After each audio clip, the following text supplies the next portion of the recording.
Ya, bismillahirrahmanirrahim. Assalamualaikum warahmatullahi wabarakatuh. Sebelumnya, apakah suara saya terdengar? Teman-teman ada yang Terdengar. apakah? Oke, sip. Bismillah. Oke. Alhamdulillahilladzi kana bi ibadihi khabiran basira. Tabarakalladzi ja'ala fis sama'i burujan wa ja'ala fiha sirajan wa qamaran munira.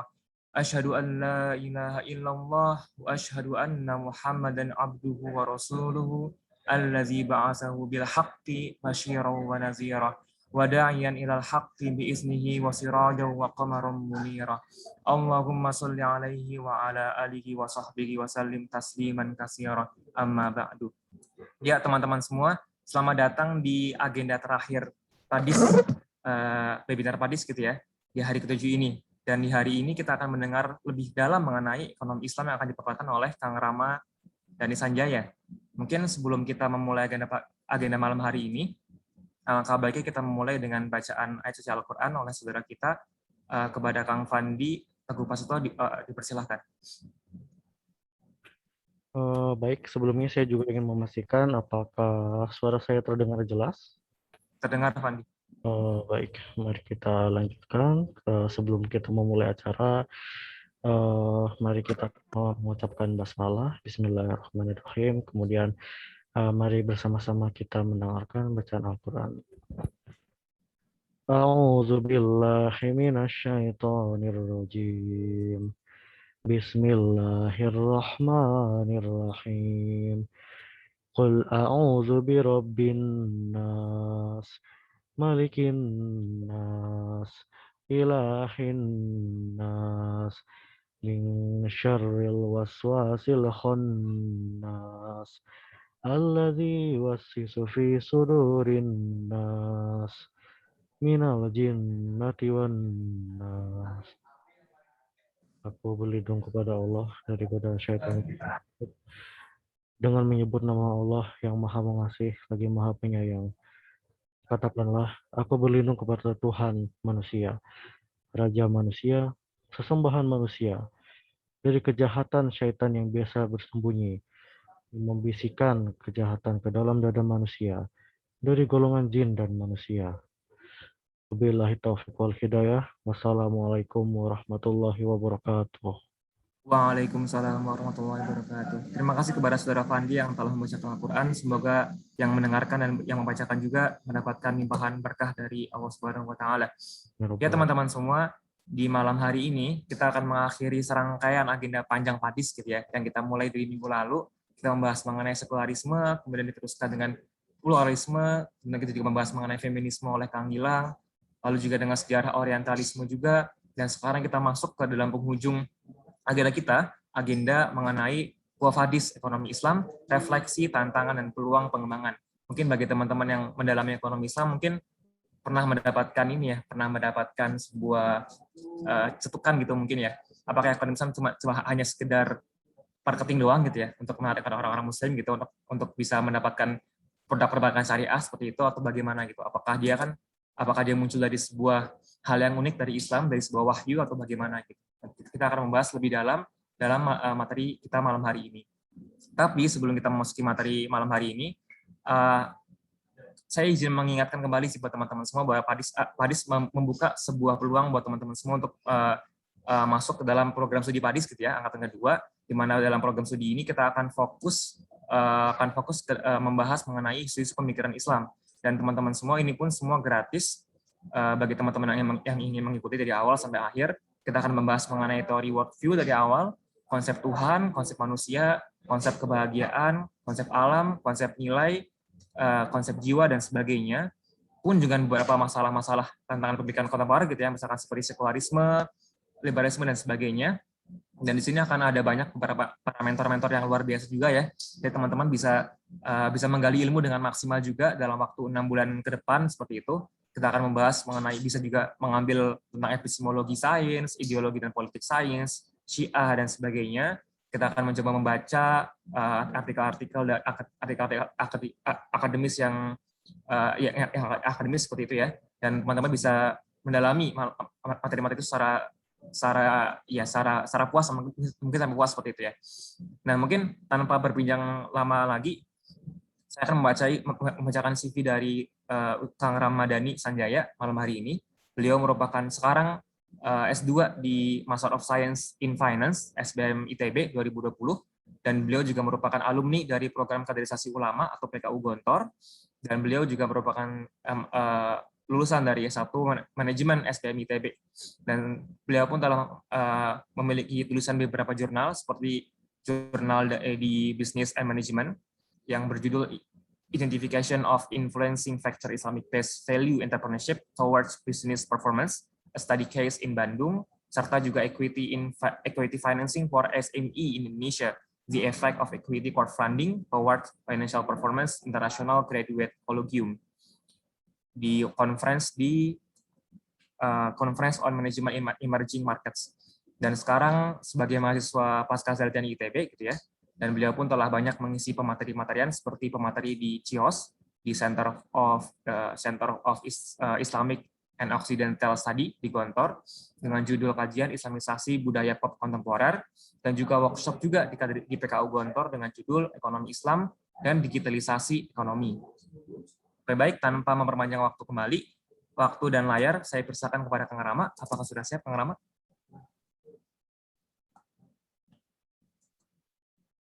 Oke, insya Allah siap. Oke, baik. Dipersilakan Kang Rama. Oke. Saya izin share screen ya. Ya. Oke, apakah kelihatan semuanya teman-teman? Sudah, Kang? Terlihat. Oke, udah. Oke, bismillahirrahmanirrahim. Assalamualaikum warahmatullahi wabarakatuh. Waalaikumsalam warahmatullahi wabarakatuh. Oke, innalhamdalillah nahmaduhu wa nasta'inuhu wa nastaghfiruh wa na'udzubillahi min syururi anfusina wa min sayyiati a'malina may yahdihillahu fala mudhillalah wa may yudhlil fala hadiyalah. Asyhadu an la ilaha illallah wahdahu la syarikalah wa asyhadu anna Muhammadan abduhu wa rasuluh la nabiyya ba'dah amma ba'du. Oke. Ya, alhamdulillah kita bisa bersama-sama berkumpul ya di malam hari yang cerah ini dengan berbagai kondisi kita secara virtual ya, dari berbagai daerah, alhamdulillah. Dan di kesempatan malam hari ini, izin saya untuk menyampaikan sebuah materi yang bisa dibilang menjadi penutup ya dari rangkaian PADIS di angkatan kedua ini, dari yang dimulai dari tema sekularisme di hari pertama oleh Kang Fahri, dan kemudian berlanjut tema-tema yang lainnya, pluralisme, feminisme, sejarah, dan lain sebagainya. Dan akhirnya sampailah kita di penghujung tema yang menjadi penutup, yang mana ini juga jadi semacam agak beban sedikit juga nih, karena memang menutup sesi, yang mana berarti harus sedikit banyak mention ataupun merangkum juga topik-topik sebelumnya dan kemudian dipadukan. Dan kebetulan juga nih, malam hari ini kita ketemunya juga dengan tema ekonomi ya, tema yang lekat dengan kehidupan kita sehari-hari, yang mana mungkin kalau masalah apa gitu kan masih ngawang-ngawang, tapi kalau ekonomi pasti, soalnya ya everything kan UUD ya, ujung-ujungnya duit, jadi pasti selalu nyambung dengan kehidupan kita, jadi ini hal yang juga perlu kita kaji dan pahami bersama. Ya. Mungkin kalau untuk tema ekonomi Islam ini sendiri, ya mungkin beberapa di antara hadirin ada yang pernah punya background sebelumnya di ekonomi ataupun bisnis ataupun manajemen, baik yang konvensional ataupun umum. Jadi untuk malam hari ini mungkin kita bakal lebih banyak discuss aja. Di sini saya hanya sharing dan juga memaparkan ataupun menyajikan sebuah wacana ya, ataupun sebuah gagasan yang mana kita bisa kembangkan ataupun bahkan diperdebatkan juga. Jadi supaya ilmu ini terus berkembang melalui diskursus lah metode atau salah satu caranya seperti itu. Dan untuk judul malam hari ini adalah Qofadis Ekonomi Islam, Refleksi Tantangan dan Peluang Pengembangan. Kenapa saya memilih judul ini? Karena seperti kita ketahui bahwa Qofadis ini bahasa Latin ya, yang artinya mau dibawa kemana gitu. Jadi yang saya sajikan di sini mau dibawa kemana ekonomi Islam. Karena mungkin kalau terma ekonomi Islam sendiri pasti mungkin udah umum lah ya, kita udah tahu ekonomi Islam itu apa sih, yang kayak bank-bank syariah, yang kayak gitu-gitu lah ya. Tapi terus mau diapain lagi gitu setelah itu?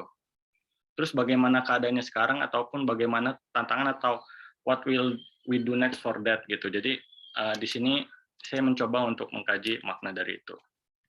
Oke. Next slide. Oke, di sini mungkin bisa teman-teman lihat ya, bahwasanya dunia saat ini sedang tidak baik-baik saja ya, di mana jadi berbagai kekacauan lah di dunia ini, dimulai dari kerusakan alam ya seperti ini, dan juga kemiskinan, serta ini mungkin teman-teman bisa lihat jurang antara si kaya dan si miskin yang luar biasa besar, di mana di satu sisi ada yang tinggal di perkampungan kumuh, di satu sisi ada yang ya santai-santai, leha-leha di perumahan elit gitu, yang mungkin kalau para hadirin lihat pernah yang temboknya besar-besar gitu ya, yang seperti ada pembatas yang jelas gitu.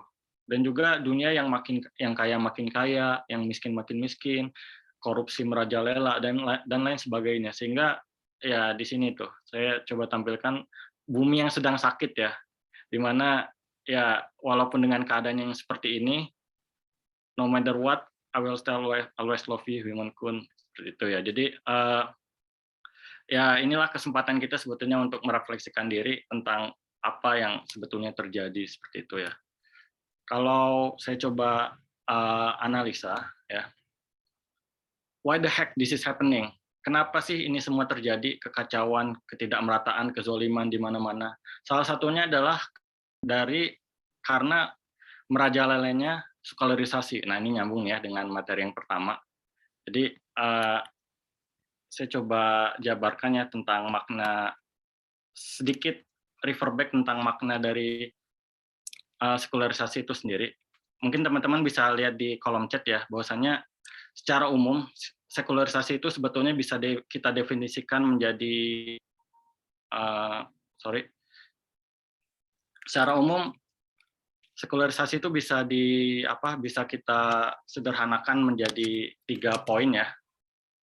Yang pertama, disenchantment of nature, desacralization of politics, and deconsecration of values. Jadi ini memang definisi resmi yang juga dituliskan oleh sang empunya istilah sendiri, yaitu Harvey Cox di bukunya The Scholarity. Jadi bahwasanya poin yang pertama ya, bahwasanya manusia modern saat ini itu sudah lepas, sudah tidak bisa dibilang sudah tidak mensucikan lagi alam gitu. Jadi alam yang dulu mungkin dipuja, misalkan Dewi Bumi gitu, ataupun pohon disembah, ataupun sesuatu dilarung ke laut, pokoknya betul-betul dipuja lah, itu ditiadakan. Jadi alam itu, posisi manusia itu lebih tinggi dari alam, dan alam itu berhak dieksploitasi dengan apapun itu untuk tujuan manusia.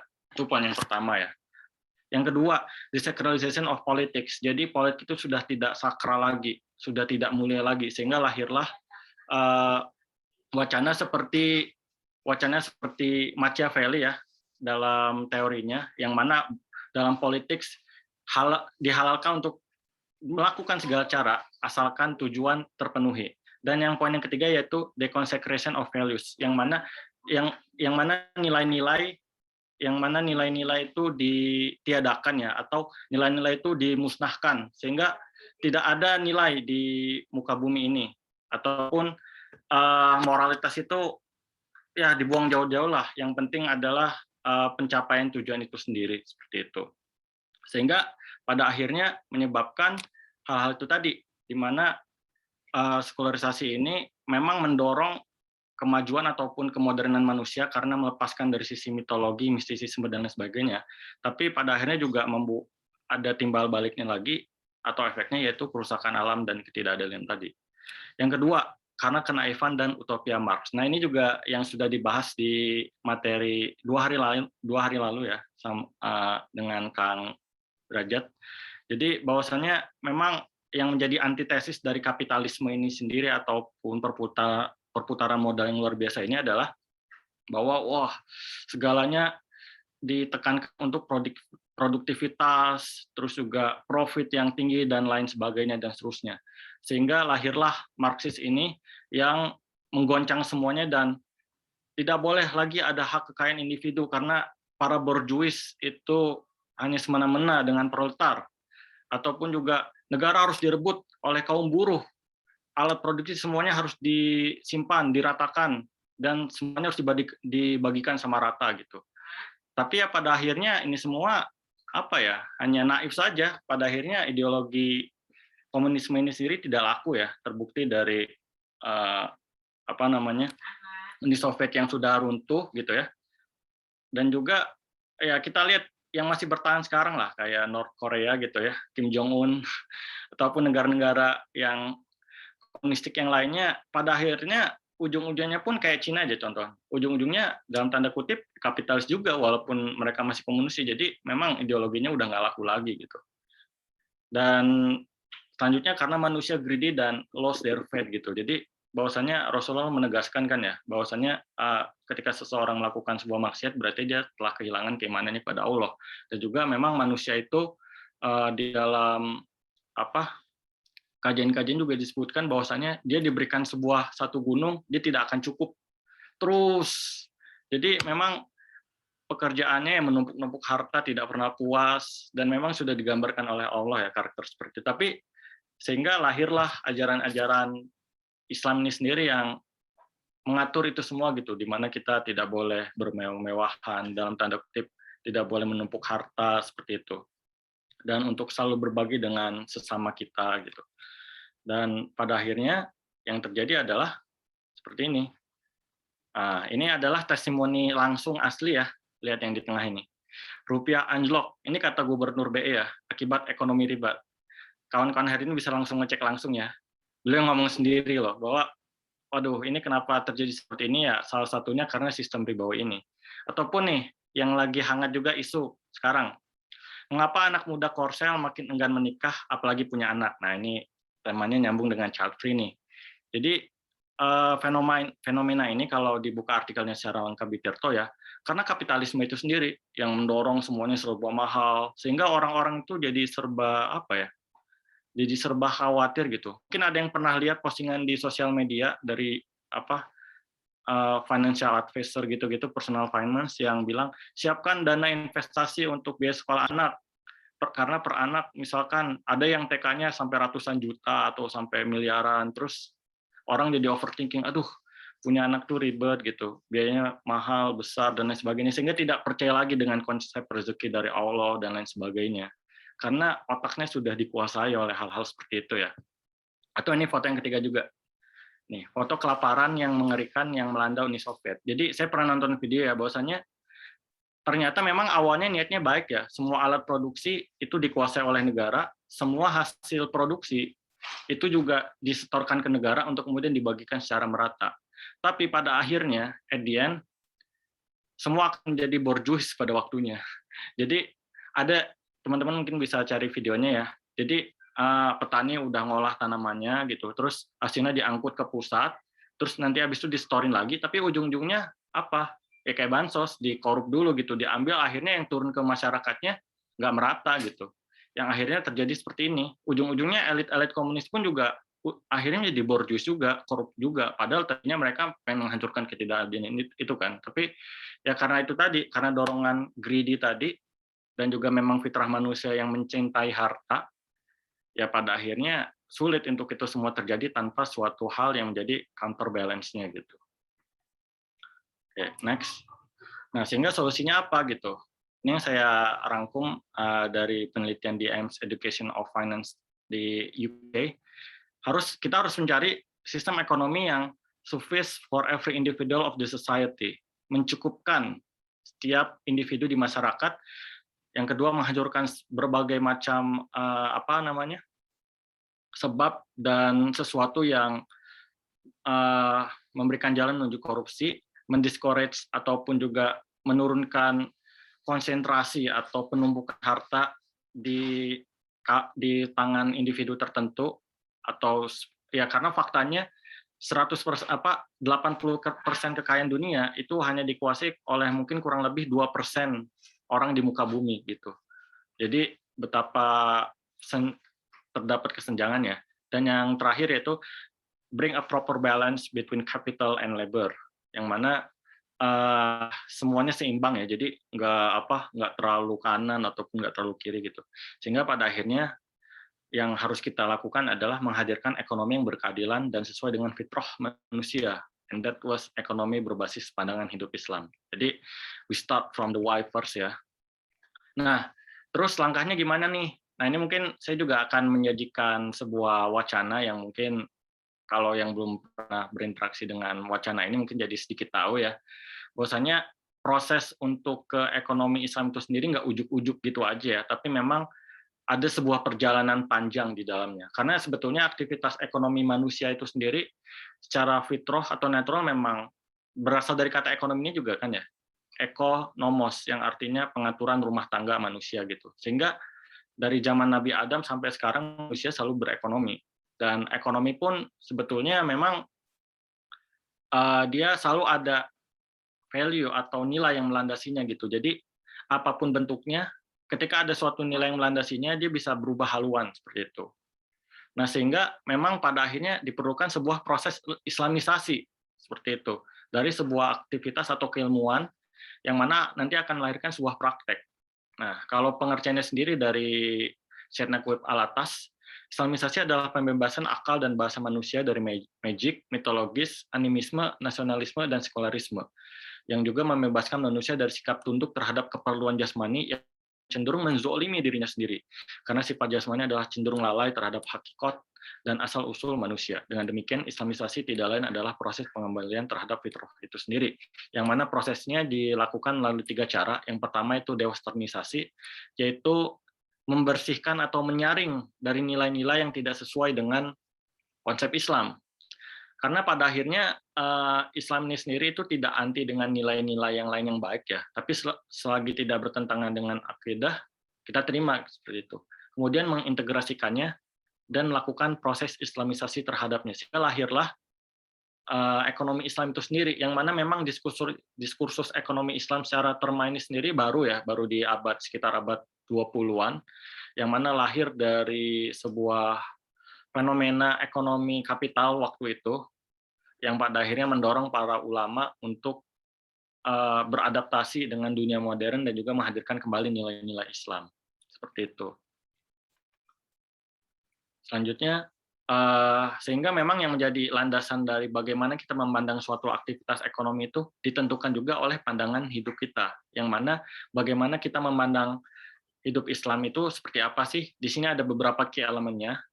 Mungkin untuk penjabaran lebih jelasnya bakal ada di sesi selanjutnya ya, di sesi khusus yang di pembinaan PADIS ini sendiri, di mana ketika kita sudah memahami secara rinci konsep-konsep atau punya pandangan atau konsep khusus tentang Tuhan, manusia, bagaimana memandang alam sesuai Islam, pendidikan, budaya, etika, dan lain sebagainya, sampai ke sistem ekonomi, sehingga bagaimana kita memandang, kalau menurut Syed Naqib Alatas sendiri adalah visi atau pandangan kita terhadap realita dan kebenaran, sehingga itu selalu menjadi tolak ukur akan kita melihat sesuatu melalui kacamata Islam, dari sisi halal haramnya, akhirat dan juga duniawinya, sehingga dalam kita memutuskan berbagai sesuatu atau mencari kebijakan, semuanya dilandaskan dari pencarian ataupun dari pemaknaan dari pandangan hidup atau worldview Islam itu sendiri, seperti itu.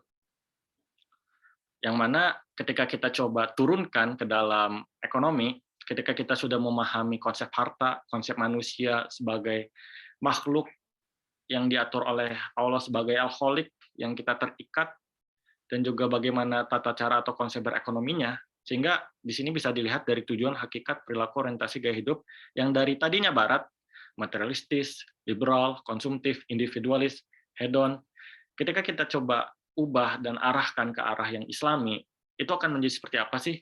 Di sisi yang lebih tujuannya ibadah, hakikatnya adalah fitrah, perilakunya mengendalikan hawa nafsu, orientasinya sosial, dan juga gaya hidupnya yang sederhana.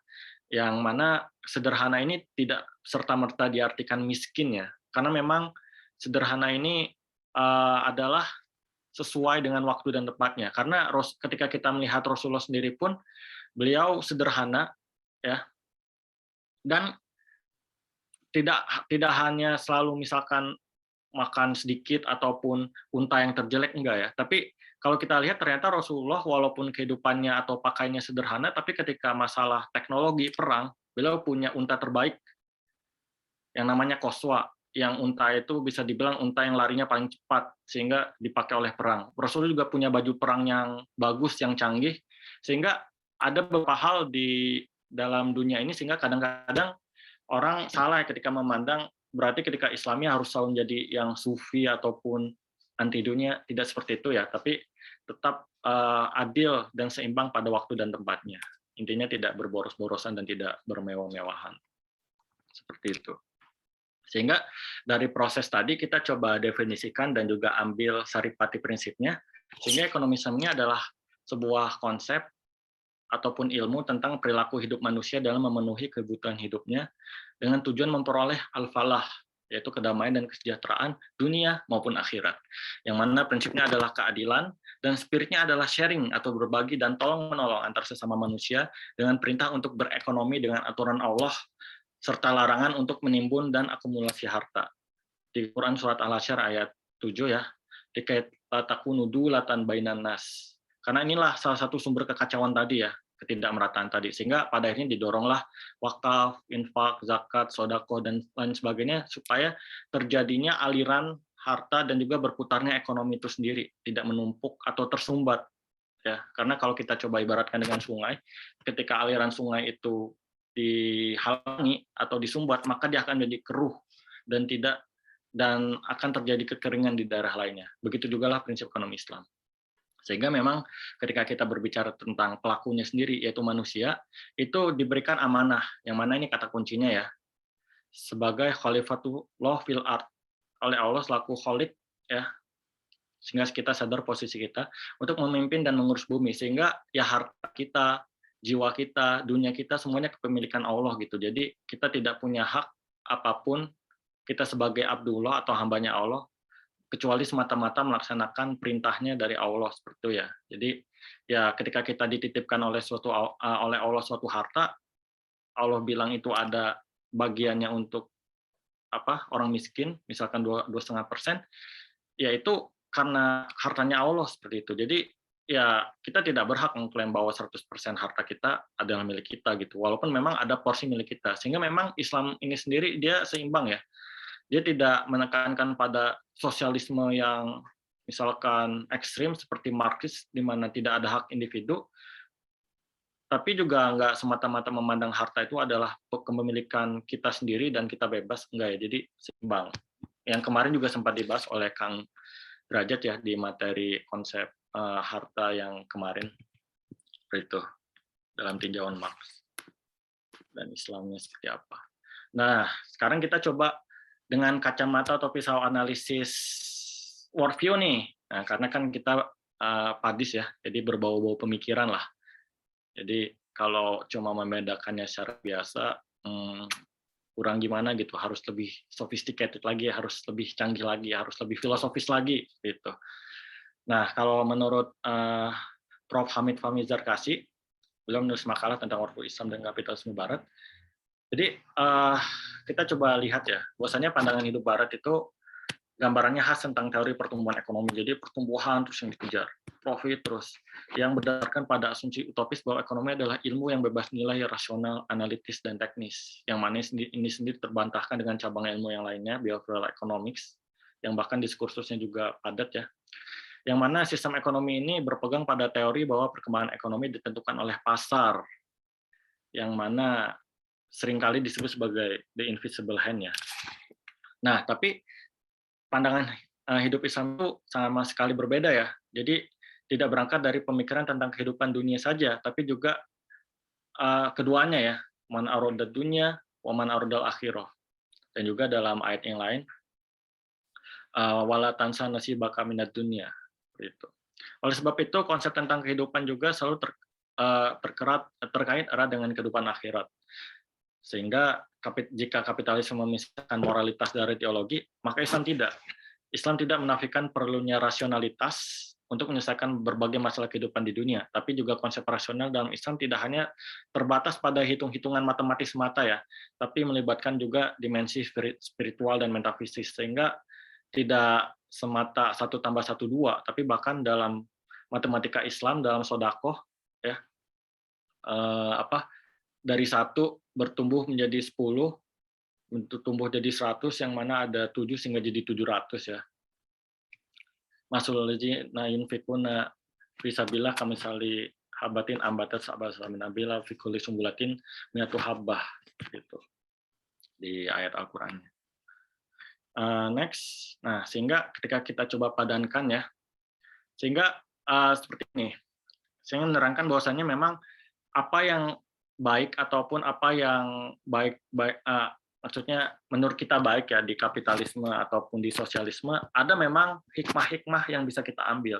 Tapi nggak semuanya, karena lagi-lagi harus tetap disaring dan harus tetap dilihat sudut pandangnya seperti itu. Sehingga kalau kita lihat konsep-konsep kuncinya sendiri, dari pandangan hidup Islam itu dia integratif ya, dari din, akal, ilmu, akhlak, syariah, aurat najis sampai khalifah, dan di barat itu hanya religion bukan din sebagai peradaban, terlalu menekankan pada sisi rasionalitas dan saintifik yang kadang-kadang ngaco ya, ethics hanya berbatas etik saja, moralitas tanpa sisi yang lain, karena kan ethics itu sendiri kalau menurut ini ya Rocky Gerung itu adalah suatu hal yang dijustifikasi. Jadi terkadang ketika sesuatu itu buruk, tapi ketika ada justifikasi etik yang benar menurut si pelakunya, maka dia juga menjadi etis dalam tanda kutip. Jadi dia ngambang atau ngawang ya konsepnya secara filosofis, dan juga sisi-sisi yang lainnya,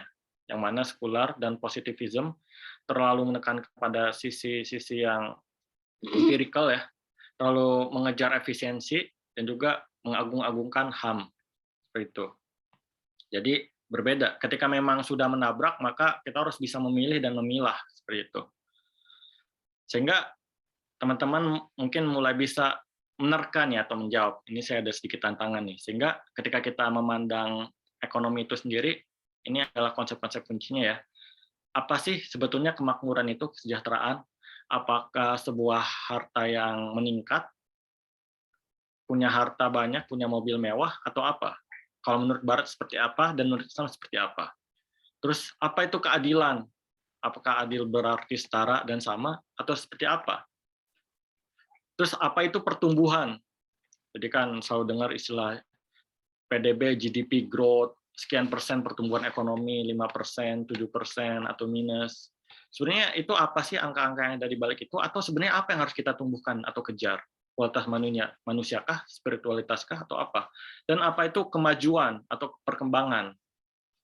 Nah, dari sisi ini ketika teman-teman mendalami konsep tentang ataupun merenungi tentang Islam itu sendiri dan dikaitkan dengan ekonomi, teman-teman atau para hadirin semuanya insya Allah bisa menjawab ini dan sehingga bisa menentukan kebijakan apa yang tepat atau apa langkah yang harus dilakukan berdasarkan itu, dan kita nggak membebek begitu aja ya sama definisi Barat. Wah pokoknya kalau mau maju harus begini atau ini harus begini gitu. Karena kalau dalam kasusnya sendiri ya dalam buku Economic Hitman ya, The Confession of Economic Hitman, mungkin ada yang pernah dengar, itu bahwa terjadi sebuah skandal ya di abad 20 di mana sistem ekonomi Amerika itu dipaksakan dan disuntikan kepada negara-negara berkembang yang mana dalam rangka untuk kepentingan Amerika itu sendiri gitu. Contohnya yang dulu di Indonesia ya di IMF yang dulu ngasih pinjaman ke Soeharto, yang mana yang akhirnya industri strategis dilumpuhkan, terus juga privatisasi, juga bagi-bagi blok, terus juga masuknya asing yang merajalela, seperti itulah.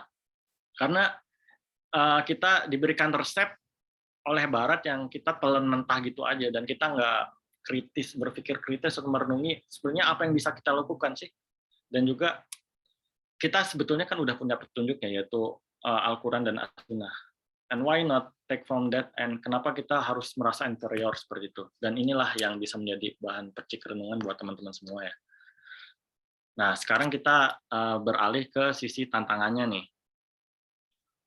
Nah, ekonomi Islam sendiri memang bisa dibilang baru ya, dan udah bisa dibilang kajiannya sudah cukup lama dan juga sudah cukup mengemuka lah di berbagai belahan dunia, utamanya ya di Timur Tengah, Malaysia, Indonesia, dan juga even di UK ya, di Eropa, di mana ekonomi Islam ini memang sudah mulai banyak dilirik lah seperti itu.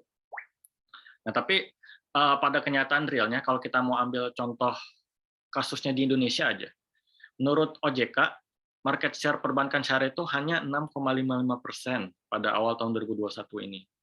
Dan kalau Jokowi ya, kata Jokowi itu sendiri, dia bilang bahwa saya ketua KNKS, Komite Nasional Keuangan Syariah Indonesia. Kenapa saya sendiri? Beliau sendiri langsung pegang organisasinya, walaupun beliau sebenarnya juga presiden, karena dia melihat bahwa Indonesia sebagai negara dengan penduduk muslim terbesar di dunia, sekitar 270 juta orang, ekonomi syariah baru 5%, Malaysia udah 23%, Saudi 51%. Ini yang harus kita benahi dan perbaiki.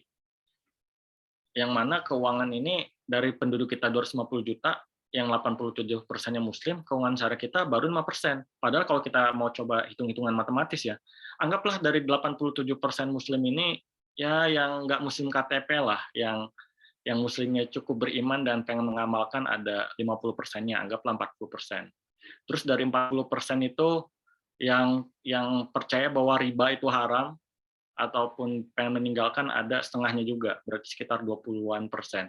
Harusnya setidak-tidaknya 25% sampai 30% dong, at least ya, ekonomi Islam. Kalau mau dirujuk dari 30 dari angka ini, kita coba kali-kalikan dan kita coba ambil asumsi-asumsinya. Tapi kenapa baru 6,55%? Berarti masih sedikit banget dong ya. Baru berapa juta sih yang make gitu. Padahal ini menjadi solusi loh. Tapi kenapa enggak gitu? Kenapa tidak dilaksanakan? Sehingga ini yang menjadi bahan evaluasi bagi kita semua. Jadi ya ini sekumpulan roasting ya untuk ekonomi Islam saat ini. Jadi bukan berarti kita setelah tadi mungkin mengagungkan ekonomi Islam, bukan berarti merendahkan ya, tapi kita mencoba merefleksikan dan juga mencoba evaluasi diri lah. Kenapa seperti ini gitu? Padahal ini adalah ajaran yang benar dan ini bisa menjawab berbagai masalah ataupun tantangan, tapi kenapa belum efektif? Apakah ia gagal atau karena memang belum dijalanin aja gitu? Nah, kalau menurut berbagai analisis dan juga apa yang telah saya pelajari juga dipaparkan oleh dosen saya, jadi memang yang saat ini kurang bahwa ekonomi Islam hanya terjebak pada bungkus, cover, ataupun labeling Islami saja gitu. Yang mana yang tadi udah disampaikan oleh moderator ya, bahwasanya ekonomi Islam itu ya paling buat marketing doang, buat narik-narik orang doang. Oh ini saya Islam ini. Padahal ya sebenarnya mah enggak gitu. Cuma memanfaatkan tren aja, tapi sebenarnya mah enggak gitu. Atau misal ngakunya Islami tapi penipu gitu ya. Jadinya memang mengecewakan gitu. Terus selanjutnya terlalu berfokus pada sektor bank, yang mana perbankan ini sendiri selalu identiknya ekonomi Islam itu atau ekonomi syariah itu ya perbankan syariah gitu. Padahal enggak. Padahal kalau menurut trennya, ini kata Bill Gates sendiri ya, the bank will die, but banking is not. Jadi bank itu sendiri mungkin nanti bakal mati gitu. Tapi aktivitas perbankan atau keuangan itu enggak. Sehingga ya sekarang kita udah beralih ya ke financial technology kayak GoPay dan lain sebagainya, yang mana beralih juga ke bank-bank digital. Cabang-cabang bank udah mulai banyak yang tutup gitu. Tapi kenapa kita masih fokus ke yang itu? Kenapa nggak ke inovasi keuangan yang lainnya gitu? Selanjutnya juga terlalu bertele-tele di fikih muamalah dan ekonomi mikro dan belum banyak menyentuh aspek makro. Jadi terlalu ini begini haram, itu haram. Jadi hanya mendiskusikan hal-hal yang mikro saja gitu. Nggak menyentuh ke aspek misalkan aspek makro, ekonomi negara, bagaimana mengendalikan inflasi, ataupun bagaimana membagikan kesejahteraan, mengurangi pengangguran, dan sebagainya. Memang sudah ada bahasanya, tapi selama ini terlalu banyak di hal-hal yang fikih muamalahnya saja gitu. Yang mana memang kadang ini agak sulit untuk dipahami oleh orang awam di sisi akad-akadnya, sehingga kadang-kadang males ekonomi Islam ribet gitu. Jadi memang ya sehingga kurang menyentuh dan kurang membumi.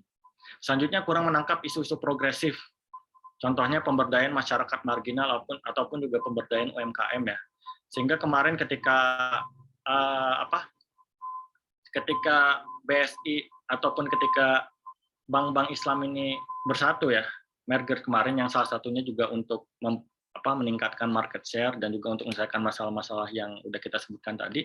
Tapi di sisi lain Muhammadiyah bahkan ini ya awal-awalnya sempat memboikot karena mereka bilang bahwasannya selama ini bank-bank syariah itu melayani pelanggan-pelanggan korporat-korporat besar yang banyak duit, jarang yang mungkin memberikan pinjaman bagi rakyat kecil. Sehingga kadang-kadang maksudnya sudah baik gitu ya, tapi kurang gitu untuk menyentuh Sehingga kadang institusinya sudah ada, tapi manfaatnya belum terasa secara adil dan menyeluruh ke seluruh lapisan. Lagi-lagi ke orang kaya lagi, ke orang kaya lagi. Sehingga itu yang sekarang sudah dievaluasi dan dicoba diterapkan ya, baik di BSI ataupun di bank-bank Islam yang lainnya. Selanjutnya pembahasan selalu hanya berfokus pada kajian bunga dan riba saja. Padahal kajian ekonomi Islam ini banyak ya, tapi kenapa ngebahasnya riba lagi, bunga lagi, bunga lagi. Padahal sebetulnya luas kajiannya, tapi yang dipandang orang hanya sisi ininya saja.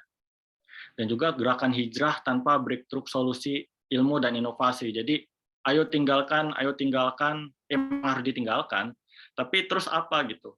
Kalau pada akhirnya kurang memberikan solusi yang tepat, padanya kadang-kadang pun orang bakal balik lagi gitu. Sehingga memang butuh landasan yang jelas dan tepat dan disiapkan wadahnya seperti itu. Sehingga ketika kita ingin meyakinkan orang, orang pun memang tertarik dan sustain gitu, bertahan. Tidak swing voter gitu, pindah-pindah seperti itu. Nah, untuk yang poin keempat juga, contohnya memang pernah diterapkan ya di Pakistan bahwa tidak ada lagi suku bunga di negara. Pokoknya bunga semua 0%. Karena terlalu fokus pada bunga, bukan pada economic system as a whole, pada akhirnya yang terjadi adalah ekonominya juga kacau gitu. Karena memang bunga ataupun riba ini hanya satu bagian dari sekumpulan banyak bagian untuk membangun sistem ekonomi, sehingga kita tidak boleh hanya berfokus pada sesuatu yang viral ataupun ini aja, tapi harus menyeluruh seperti itu. Jadi sehingga ketika betul-betul diterapkan tidak setengah-setengah. Oke, selanjutnya adalah apa yang harus dilakukan. Nah, menjawab pertanyaan Ko Fadis tadi, yaitu tentunya bersaing dengan sistem lainnya. Ketika kita mengaitkan din sebagai peradaban, ekonomi Islam sebagai bagian dari peradaban Islam, maka secara jelas kita head to head dengan sistem-sistem peradaban yang lainnya. Yang kedua adalah beradaptasi dengan dunia modern, karena selama ini dianggapnya kuno ya.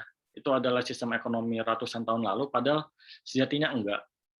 Dia terus bisa adaptif.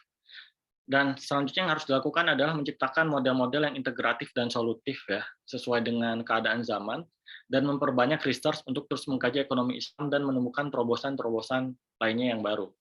Nah, ini salah satu contohnya apa yang mungkin bisa dilakukan di ranah penelitian di sisi ekonomi Islam, itu dengan melakukan konstruksi model tauhidi ataupun integratif yang memadukan sisi ekonomi Islam tradisional, interaksi sosiologi masyarakat muslim di lingkungan kita Islam itu sendiri, dan nilai-nilai yang bisa diadaptasi dan diadaptasi dari model ekonomi konvensional, yang kemudian melahirkan model ekonomi ma'rifah, yang akhirnya menghasilkan model ekonomi Islam yang modern. Ini salah satu tawaran konsep, dan masih banyak konsep yang lainnya, dan masih bisa menciptakan model-model lainnya, sehingga diskursus ini luas ya, seperti itu.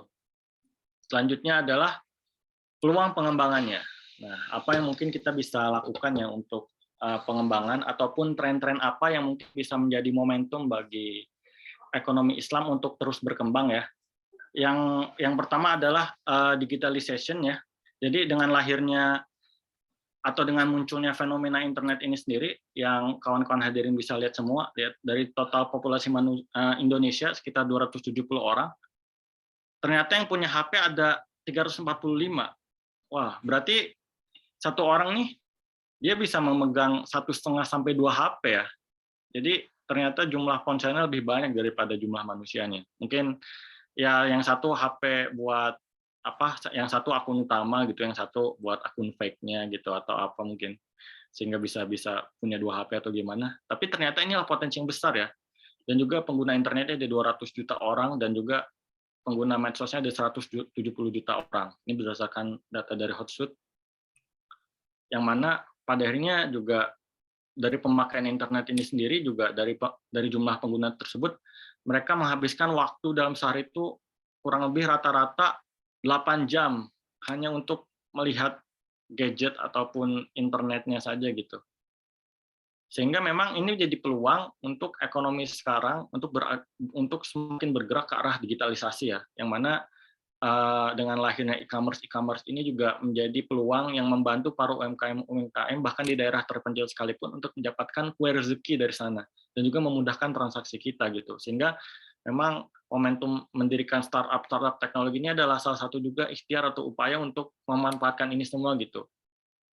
Yang mana diprediksikan, ini kata Sri Mulyani ya, berdasarkan data dari Temasek and Bain Company Research, pada tahun 2025 digital ekonomi di Indonesia itu akan mencapai nilainya sekitar 124 miliar dolar. Wah, itu kalau dirupiahin nolnya udah kebanyakan itu ya.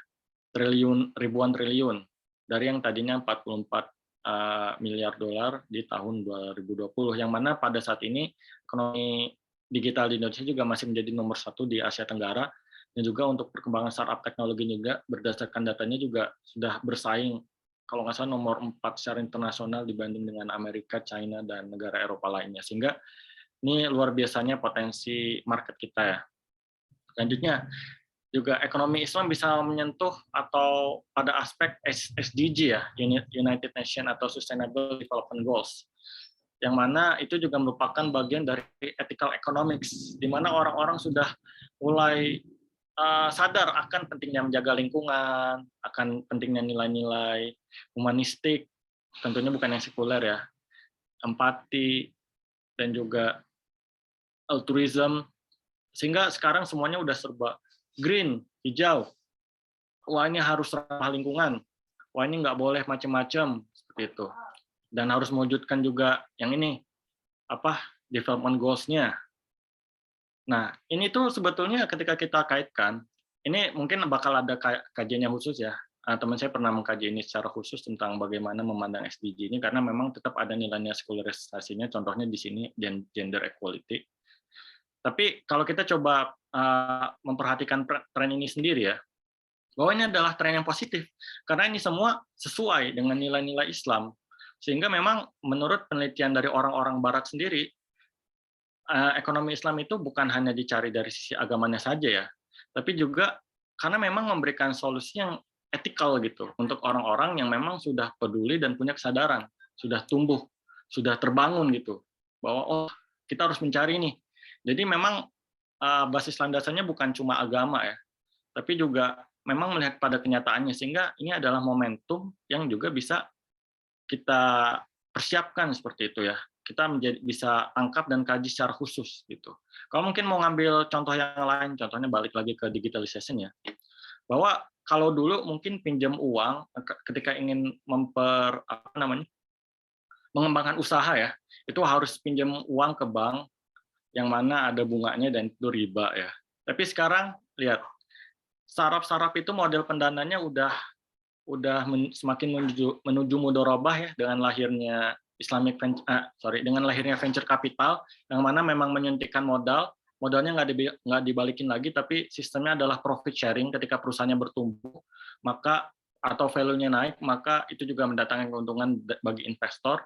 Jadi ketika perusahaannya rugi, mati, investornya juga rugi. Ketika perusahaannya meningkat jauh, investornya juga untung seperti itu. Sehingga memang ini suatu hal yang cukup menarik juga ya, bahwa kita bisa memanfaatkan ini bukan segi model bisnis juga, tapi juga model financing-nya bisa kita terapkan seperti itu.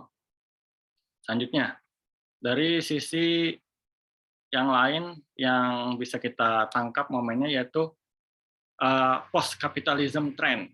Nah, jadi kan yang kita ketahui bahwa saat ini yang tengah menguasai dunia adalah Barat ya, dengan liberalisme dan juga kapitalismenya yang sekuler, demokrasi liberalnya. Nah, tapi ini sudah mulai menunjukkan tanda-tanda keruntuhannya nih.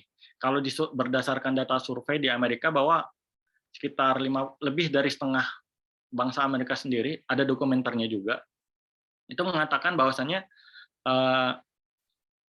kapitalisme ini adalah sumber biang keladi kekacauan kita, dan kita ingin mencari penggantinya ataupun ingin bahkan menggantinya gitu ya. Kita merasa bahwa ini adalah sesuatu yang tidak benar gitu. Mereka sudah mulai lahir kesadaran itu, sehingga mulai ada demo-demo capitalism crash, install new system. Jadi pada akhirnya akan lahirlah era post atau pasca kapitalisme sendiri, di mana dunia mungkin sudah tidak dikuasai lagi oleh kapitalisme. Memang pada akhirnya sudah ada beberapa percobaan ya, misalkan dari Marxis dan juga social evolutionary teoris yang lainnya. Nah, tapi memang ini akhirnya menjadi sebuah pertarungan diskursus atau pertarungan konsep dan wacana, sehingga pada akhirnya yang menang ataupun yang unggul lah yang akan kelak mendapatkan tahta selanjutnya.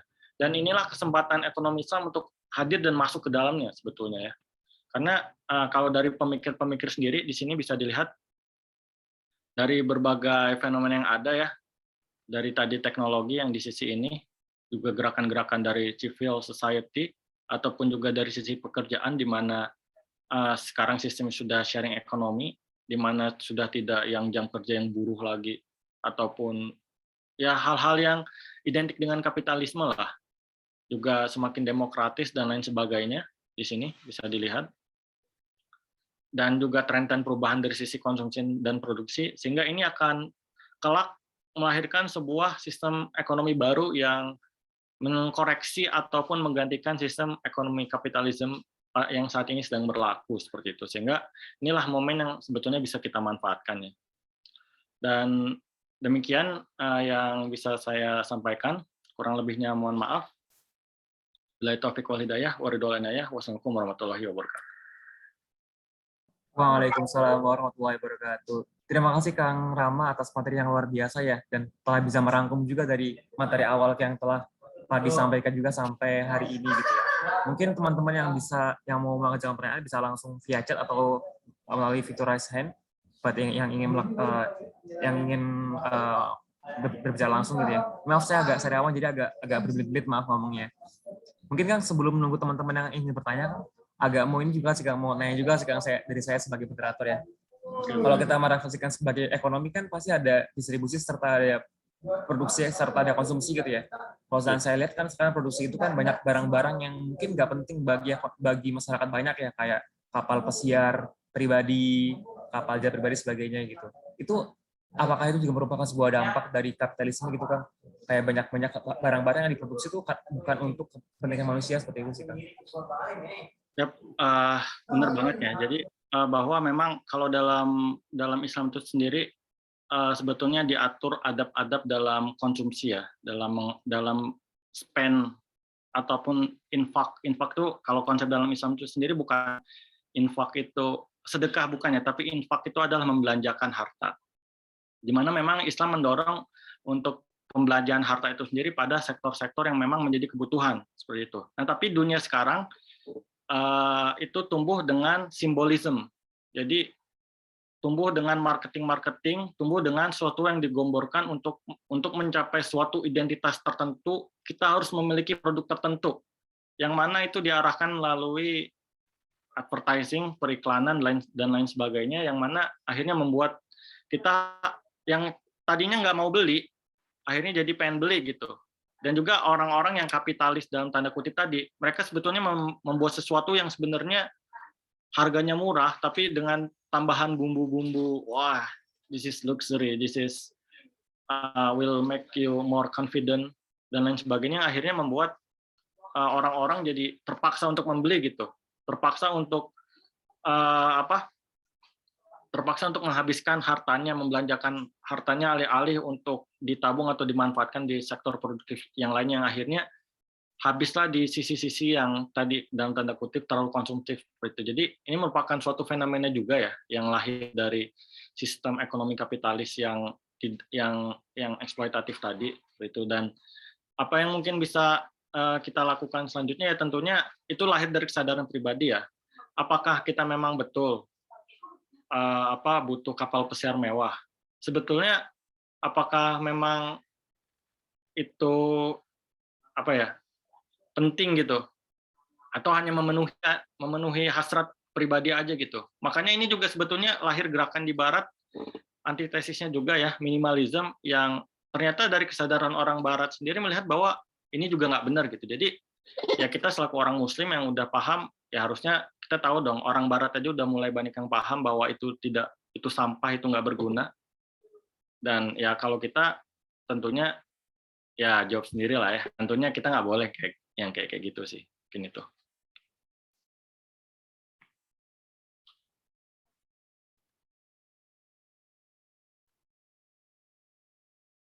Maaf, bisa mute. Makasih Kang atas jawabannya. Oh, ini ada yang nanya lagi nih Kang, dari Kang Fandi.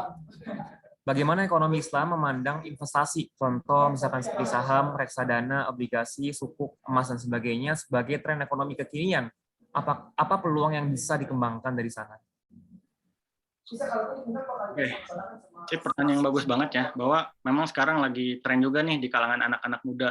Udah mulai banyak ya influencer keuangan, influencer saham, ataupun influencer investasi-investasi yang ayo sisihkan harta, ayo uang kita bertumbuh gitu, ayo beli reksadana, saham, dan lain sebagainya.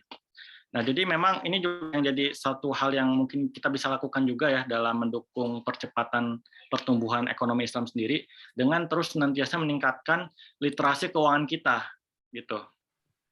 Contohnya kita tahu produk-produk investasi dan lain sebagainya dan juga memilih dan memakai produk investasi yang syariah gitu.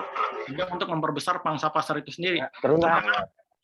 Karena memang sudah lahir ya, sudah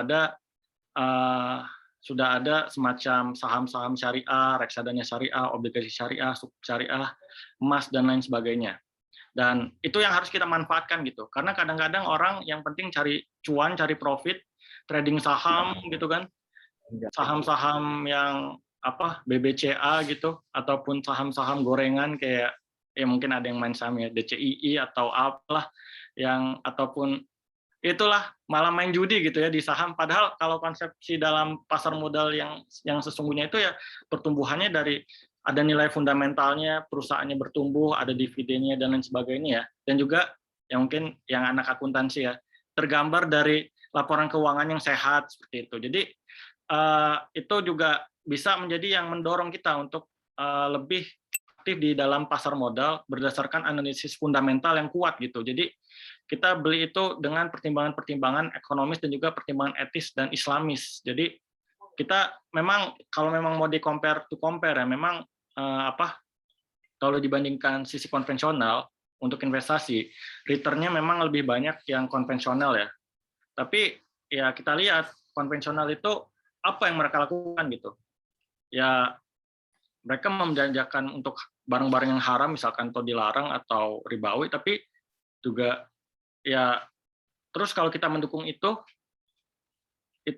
memang kita dapat profit gitu ya, tapi secara etika ataupun moral apakah itu benar?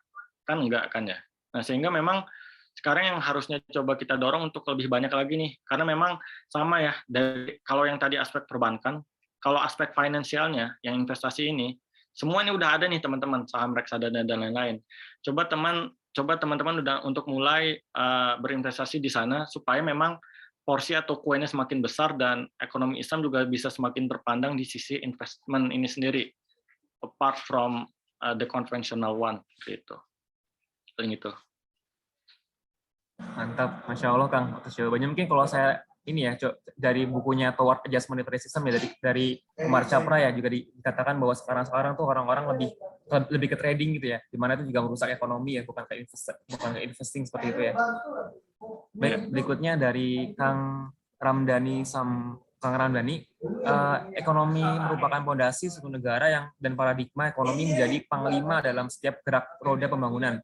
Pertanyaannya, satu, bagaimana prospek ekonomi Islam di negeri ini? Kedua, bagaimana cara membangun ekonomi yang berdasarkan nilai-nilai Islam dalam konteks usaha atau bisnis? Dan yang ketiga, Menteri Keuangan pernah mengatakan bahwa di Amerika itu penduduk Amerika bekerja secara santai, sedangkan aset mereka yang bekerja secara maksimal. Bagaimana Islam memandang statement seperti itu? Bisa langsung dijawabkan? Oke, siap. Terima kasih pertanyaannya Kang Ramdhani. Jadi bagaimana prospek ekonomi Islam di negeri ini sendiri? Yang tadi udah disampaikan oleh Pak Jokowi ya, bahwa Indonesia ini penduduknya populasi muslim terbesar di dunia ya, ada 270-an juta orang, yang mana kalau kita memakai sistem ekonomi yang islami seperti itu bakal luar biasa dan bisa jadi role model yang nanti juga bisa menjadi mercusuar ekonomi dunia kalau kita benar-benar mengimplementasikannya ya. Tapi ya kalau cuma jargon ya yang selama ini terjadi ya, atau ya orangnya ogah-ogahan, bahkan ini yang paling parahnya ya, yang salah satu masalah juga. Ini yang ngomong langsung ini ya, salah satu legend di keuangan Islam Indonesia, yaitu Direktur Muamalat. Beliau mengatakan yang sekarang udah nggak jadi Direktur Muamalat lagi ya. Beliau mengatakan bahwasannya para direksi-direksi bank-bank syariah sekarang itu mereka malah orang yang sebenarnya tidak paham syariat gitu. Dia ngomong sendiri gitu, dia menganalisa sendiri. Jadi ya kadang orang-orang yang dari konvensional itu ditaruhnya di Islam gitu, karena mungkin background-nya dulu udah memajukan bank konven atau apa gitu. Tapi world view-nya gitu atau pandangan hidupnya itu masih bercampur gitu antar konvensional dan ya Islaminya atau syariatnya itu masih sedikit-sedikit lah. Dia mungkin kurang paham gitu, sehingga langkah geraknya atau kebijakannya atau polisinya akhirnya ujung-ujungnya kapitalis juga gitu. Ya mungkin teman-teman ada yang pernah dengar sentingan ya, kan ya. Ngapain ngambil KPR di bank Islam? Sama aja malah lebih mahal. Atau yang kemarin kasus Yusuf Hamka ya, mungkin ada yang pernah dengar, yang wah ini bank Islam lebih rentenir daripada bank konvensional. Ada ininya lah, melanggar kontrak lah atau lain sebagainya, sehingga tidak mencerminkan etika-etika moral yang sesungguhnya yang Islami gitu, sehingga turun gitu kepercayaannya. Sehingga memang untuk kalau prospek itu sendiri, kalau menjawab prospek begitu banyak sebenarnya yang bisa kita eksplor, tapi sebenarnya yang jadi PR-nya bagaimana kita meraih prospek itu dengan kita memperbaiki dulu nih yang sekarang, yang tadi dari berbagai paparan masalah tadi. Karena kalau udah jadi boom, luar biasa sekali. Karena kalau kita coba lihat contohnya ya, yang dulu ketika ekonomi Islam diterapkan fully 100%, itu di zaman Umar bin Abdul Aziz ya contohnya, itu nggak ada orang yang mau menerima zakat gitu. Jadi orang-orang tuh pada berebut, pada minta pada pengen ngasih zakat. Ini saya pengen ngasih zakat nih, tapi ternyata nggak ada yang mau nerima gitu. Berarti mentalitasnya udah luar biasa kan ya, udah kaya semua tuh, udah nggak butuh lagi. Bukan kayak sekarang yang ada ini dikit, wow langsung berebut gitu. Kayak bahkan kan penerima bantuan masyarakat miskin kan ada tuh yang ditempel di rumahnya kan. Ada yang rumah kaya tapi ditempel itu penerima bantuan miskin atau anaknya sekolah gratis gitu atau bidik misi gitu misal. Dia bidik misi tapi HP-nya iPhone gitu. Kan nyebelin. Kan kadang-kadang ada hal-hal yang terjadi seperti itu kan ya, sehingga memang yang perlu diperbaiki sebetulnya sisi mentalitas ya, karena memang sebenarnya kalau dibilang kemiskinan ada atau enggak di zaman dulu, sebenarnya ada juga. Tapi orang-orangnya itu punya mentalitas yang tinggi gitu, tangan di atas gitu ya, bukan tangan di bawah gitu. Jadi mereka memilih untuk hidup sederhana atau miskin itu because of their choice gitu, bukan karena bukan karena tuntutan lingkungan atau apa. Ataupun orang yang mungkin kebetulan tiba-tiba miskin karena usahanya bangkrut pun bukan tipe orang-orang yang pengen minta dikasihan, tapi mentalitasnya tinggi gitu, sehingga makmurlah semua negeri pada masa itu ya, yang bahkan ya hewan-hewan pun juga terjamin gitu ya kehidupannya gitu. Jadi kalau ngomong prospek bisa panjang banget sih ini. Tapi itu semua halu ya, atau mimpi sebetulnya kalau kita nggak coba memperbaiki sisi kita dulu gitu. Karena itu merupakan garansi atau jaminan sih. Jadi seperti itulah. Yang kedua, bagaimana cara membangun ekonomi yang berdasarkan nilai-nilai Islam dalam konteks usaha atau bisnis. Jadi karena kebetulan saya background-nya juga dari manajemen bisnis ya, jadi apa yang bisa kita lakukan salah satunya yang pertama, kita sebagai konsumen itu untuk mendukung produk-produk yang Islami seperti itu ya. Kita membeli ya mungkin pernah dengar jargonnya, ekonomi kerakyatan. Kita warga bantu warga gitu. Kita membeli ke sesama kita gitu. Kita mendukung pengusaha-pengusaha lokal muslim. Kita membeli ke warung kalau ada yang dijual dibanding ke minimarket. Ya bukan anti minimarket ya, tapi ya kalau bisa ke sekitar kita dulu lah, berbagi ke sekitar kita dulu lah. Gitu. Jadi supaya yang masih kecil-kecil ini bisa gede nanti karena kita support gitu.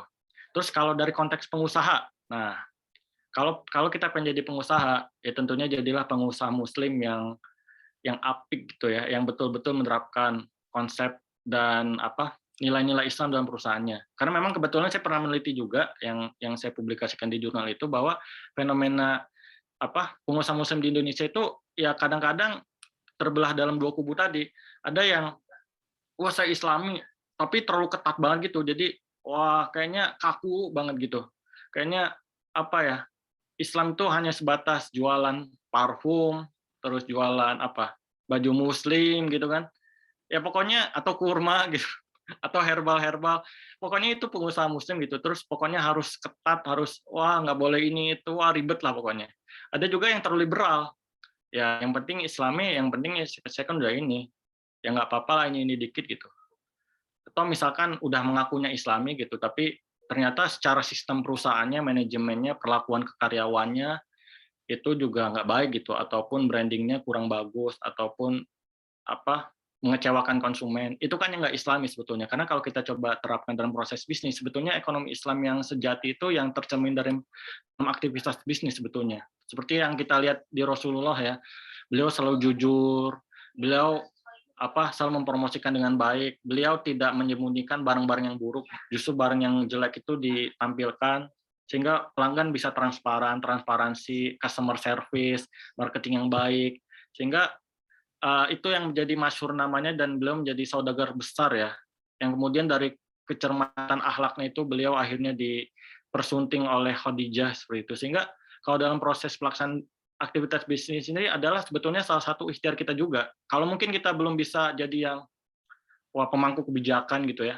pemerintah yang yang harus menurunkan kemiskinan dengan kebijakan-kebijakan, inilah dari aktivitas ekonomi atau bisnis sederhana inilah yang kita bisa lakukan seperti itu. Yang ketiga, Menteri Keuangan pernah mengatakan bahwa di Amerika penduduk bekerja secara santai, sedangkan aset mereka bekerja secara maksimal. Bagaimana Islam memandang statement seperti itu? Jadi sebetulnya ini yang perlu dikoreksi juga sebetulnya.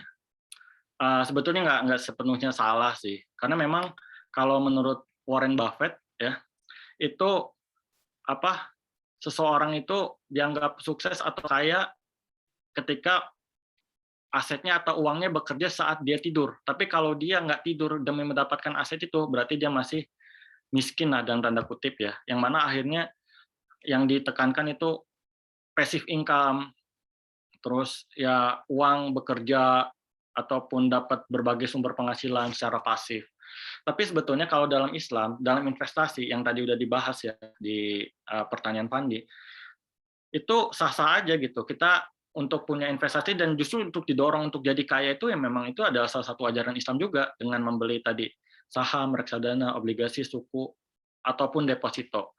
Nah, tapi nih ya dalam tanda kutip, Islam itu sebetulnya lebih mendorong, lebih mengencourage seseorang untuk bergerak di sektor yang real, untuk berusaha secara langsung, bukan dengan gambling yang tadi, trading-tradingan saham. Naik turun dimainin bandar, yang kayak gitu-gitu. Yang dia ngambilnya uangnya sebenarnya uang tidur gitu. Yang dia kayak deposito nyantai, taruh uang di bank, terus dia santai-santai aja, tapi uangnya muternya di bank terus aja. Yang bagusnya sih sebetulnya investasi itu lebih baiknya ditaruh di sektor yang benar-benar real gitu, dengan misalkan berinvestasi kepada bisnis secara langsung gitu. Sehingga kalau untuk sektor-sektor yang non real kayak keuangan-keuangan itu memang bagus juga, tapi kalau bisa sebenarnya kalau Islam itu lebih mendorong investasi di sektor real sih, sehingga memang perputaran atau pergerakan usahanya real gitu. Orang butuh modal, pengen ngejual atau pengen ini sesuatu, invest di situ. Orang perusahaan pengen ini invest di situ, ketimbang sisi-sisi yang pasif kayak deposito ataupun dan lain sebagainya gitu sih, yang mana dia hanya berputarnya di sekeliling orang-orang kaya aja gitu. Oke, mungkin pertanyaan selanjutnya. Masya Allah, mantap. Juga dari Kang Indra Siregar, Islam pernah mengalami zaman keemasan selama ratusan tahun yang sudah pasti, termasuk sistem ekonominya yang berbasis ajaran Islam. Mengapa contoh nyata yang baik bagi dunia ini bisa hilang? Apakah tidak ada upaya melihat cara-cara ini dengan adaptasi dunia modern? Jadi memang salah satu strategi ataupun cara dari musuh-musuh Islam ya, itu adalah dengan mencerabut sejarah ataupun keterkaitan kita umat Islam dengan masa lalu gitu. Sehingga memang kita kan umat Islam nih saat ini kalau janji Allah kan kuntum khairu ummatin ukhrijat linnas ta'muruna bil ma'ruf wa tanhauna 'anil munkar wa tu'minuna billah. Bahwa memang umat Islam itu dijamin sebagai umat terbaik selagi mereka memang betul-betul ta'muruna bil ma'ruf, menyuruh kepada kebaikan dan juga mencegah dari kemungkaran serta beriman kepada Allah. Sehingga memang Islam ini dianggap sebagai ancaman yang luar biasa besar sebetulnya bagi bangsa Barat, sehingga ini harus diputus pengetahuannya serta pemikirannya dari masa-masa ataupun bangsa-bangsa yang lalu seperti itu. Dari kegemilangan masa lalu mereka, sehingga mereka bisa terus diperbudak oleh sistem-sistem mereka seperti itu. Jadi ini sebetulnya merupakan sebuah langkah sistemik juga ya yang diupayakan oleh musuh-musuh Islam. Karena kan kalau dalam Al-Quran sendiri dikatakan lantar do angkal Yahud wan Nasoro hatta tattabi'a millatahum. Jadi kita ini bakal selalu diarahkan untuk membebek gitu, untuk wah pokoknya yang Barat itu keren, pokoknya harus begini.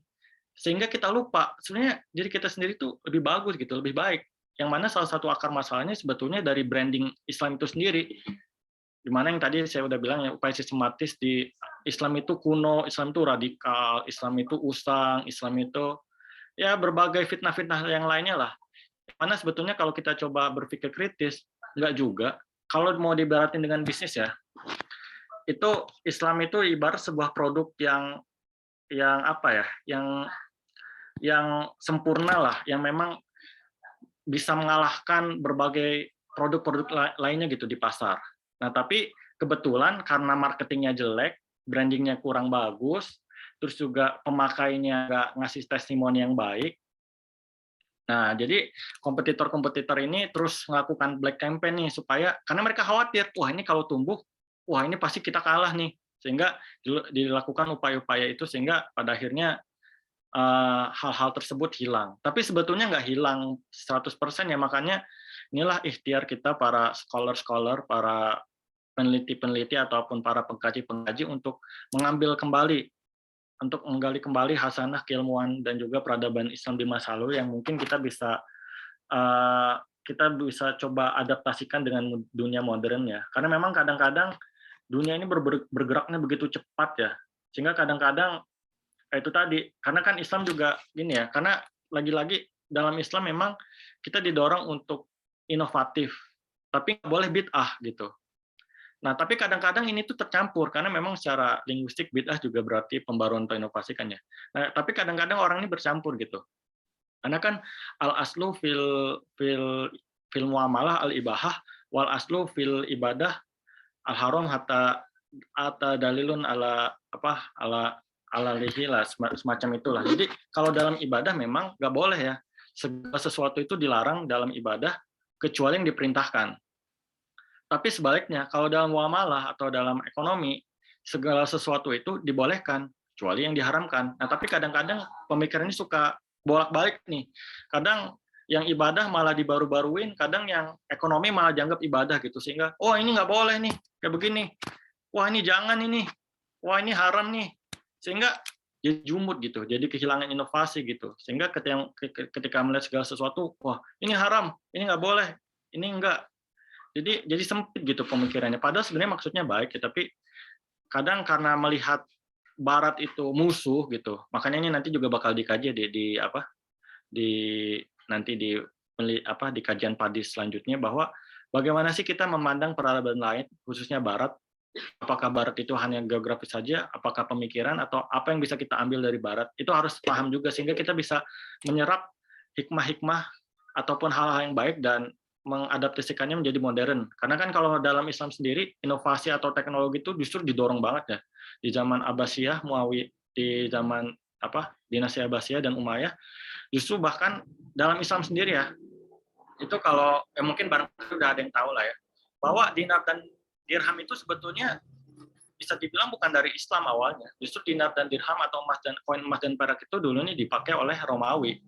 Dan juga beberapa sistem-sistem yang lainnya itu juga sebenarnya mengambil dari peradaban-peradaban lainnya yang kemudian dikombinasikan dan menjadi sistem tersendiri dalam Islam dengan melalui proses tadi penyaringan, integrasi, kemudian islamisasi tadi sendiri ya. Sehingga itu yang menjadi kunci untuk terus menghadapi dunia modern, karena zaman dulu juga kalaupun Nabi masih sekarang ada di zaman sekarang ini, pasti Nabi adalah menjadi orang paling modern zaman sekarang. Nah, tapi kadang-kadang itu tadi ya, ada yang terlalu berpikir naif atau sederhana sehingga segala sesuatunya ya pokoknya Islam itu harus aman-aman aja gitu. Padahal enggak, itu kenyataannya. Oke, selanjutnya. Ini Kang Indra masih menanggapi, Kang. Menurut Kang Rama, siapa atau pihak mana yang harusnya menjadi motor bagi kebangkitan ekonomi syariah di Indonesia? Oke, tentunya berbagai stakeholder ya, baik dari pemerintah selaku pemangku kebijakan, selanjutnya juga adalah para pengusaha selaku memang pelaksana ekonominya secara real ya, yang memang memproduksi, dan juga kita warga biasa rakyat jelata yang menjadi pelaku dari ataupun pelaku dari ekonomi itu sendiri. Karena kan yang tadi udah dibilang ya oleh Zidna ya, ekonomi itu kan terbagi 3 lah secara umumnya ya. Ada produksi, ada distribusi, ada konsumsi. Nah, jadi 3 pihak inilah yang bermain peran. Karena kalau cuma salah satu pihak doang, anggaplah pemerintah, pokoknya kita harus pakai sistem ekonomi syariah, nggak mau tahu gimana caranya. Tapi orang-orangnya belum tersadarkan gimana mau maju. Ataupun misal, ya memang bisa juga bergerak dari bottom up ya. Wah, kita udah punya kesadaran dulu nih dari kita mau meninggalkan produk-produk yang ribawi dan lain sebagainya dari masyarakat. Tapi karena nggak ada dukungan dari pusat, akhirnya nggak kompak, akhirnya jadi terpecah-pecah gitu. Akhirnya sebenarnya kita bisa membuat sistem sendiri karena nggak ada dukungan jadi susah. Ataupun dari pelaku usahanya sendiri, misal mereka cuma orientasinya keuntungan doang, cuan, profit. Jadi ngapain lah ngikutin sistem Islam ribet, keuntungannya kecil. Mending ambil peluang-peluang usaha yang jelas gitu, yang pokoknya duitnya banyak gitu. Ya susah gitu kalau itu. Jadi memang butuh sinergi dari berbagai pihak dan stakeholder tadi seperti itu. Kayaknya ada yang raise hand. Mungkin kepada Kang Zulnan, Hari bisa langsung open mic untuk bertanya. Ya, terima kasih Kang atas waktunya. Saya mau bertanya. Jadi kan selama ini lembaga atau institusi perbankan atau institusi lembaga keuangan syariah itu kan itu akan balik lagi kan ke setiap transaksi mereka itu dengan akad syariah atau tidak. Gitu. Nah, terus permasalahannya sekarang dengan adanya teknologi atau apa, kadang permasalahan fikih itu kan jadi rumit ya, muamalah itu. Karena ada fikih namanya fikih an-nawazil itu rumit. Kalau yang halal dan haram sih jelas kan, tapi bainahuma umur mustabihat la ya'lamuhunna katsiran minan nas. Ada banyak perkara yang samar dan tidak banyak orang paham kecuali para ulama. Nah, pertanyaannya adalah gimana nih kita tahu? Kadang banyak produk-produk syariah itu kayak misalkan sukuk tadi ditanyakan, itu masih kontroversi gitu. Apakah dia betul terlepas dari sifat obligasi atau dia ternyata underlying cuma hilah gitu kan. Itu masih debatable. Terus banyak juga produk-produk perbankan yang tadi ya akadnya juga bermasalah. Sementara kemampuan manusia untuk melihat saat ini kan keilmuannya kurang gitu kan, untuk membedakan ini apakah akad ijaroh, apakah ini akad murabahah, ataukah bahkan ini malah qard ya, apakah ini wadiah, itu kan kadang kacau kan. Sementara kaidah dalam fikih itu kan mengatakan bahwa al aslu fil al itibar bil haqaiq, ya, bukan penamaan saja. Mungkin begitu. Kira-kira gimana solusinya? Oke, sip. Terima kasih pertanyaannya Kang Zulnan. Itu juga yang selama ini menjadi keresahan saya juga ya kebetulan, dan masih saya cari jawabannya sampai hari ini. Tapi kalau boleh sharing sedikit, bahwa berdasarkan observasi ataupun juga pengamatan saya dengan terjadi yang di lapangan, bahwasannya memang selama ini itu terjadi keterpisahan seperti itu. Jadi antara ulama-ulama yang faqih, yang paham ilmu-ilmu syariat, terutama konteks fikih-fikih muamalah dan lain sebagainya, mereka hanya sibuk di sisi fikihnya saja gitu. Mereka bukan pelaku langsung dari aktivitas ekonominya itu sendiri gitu. Jadi mereka seakan-akan terpisah gitu. Mereka nggak terlibat langsung dalam aktivitas usaha ataupun menjadi konsultan langsung dari pengusaha. Pun begitu juga pengusahanya.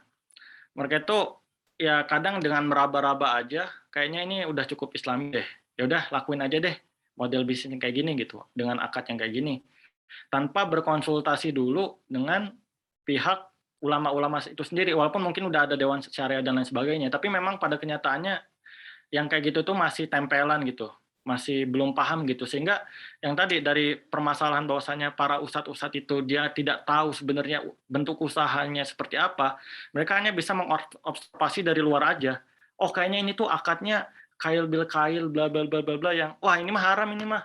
Padahal sebenarnya kalau mau dicermati lebih lanjut ataupun duduk bareng ataupun clear ngebuka semuanya, itu harusnya bisa jelas mana yang haram, mana yang halal. Oh ini halal, ini haram. Ataupun juga makanya yang perlu didorong adalah para ahli-ahli dan pelaku ekonomi syariah ini saling blended sebetulnya, saling saling bersatu gitu. Jadi nggak ada keterpisahan gitu. Jadi nggak sibuk-sibuk sendiri gitu. Ataupun dan juga tentunya menerima keterbukaan dan juga kritik ya, karena kadang-kadang pengusaha itu nggak mau dikritik. Pokoknya yang kayak gini, wah kalau diganti model akadnya kayak gitu, kita jadi susah untungnya dong. Atau misal kayak ulama, ya mereka cuma bisa kasih fatwa aja, tapi ketika dikasih, ini sebenarnya modelnya itu baru loh, dan ini sebenarnya nggak bertentangan loh. Kadang-kadang ya karena ego keilmuan, sorry to say, kadang-kadang sulit gitu.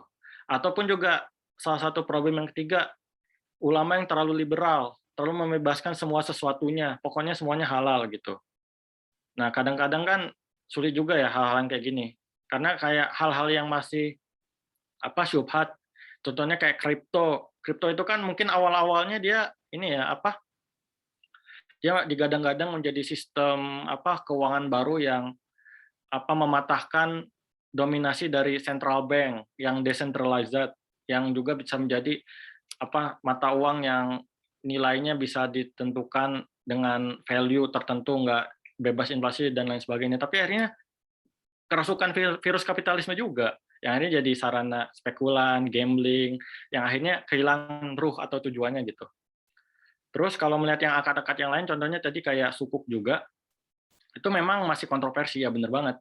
Jangan kan sukuk, ya perbankan dan lainnya juga, atau investasi juga kadang-kadang memang banyak yang ini ya, apalagi yang sukuk terutama, karena kan dia ada vehicle, terus juga apakah dia sistemnya yang suku ijaro atau dia bisa yang lain-lain.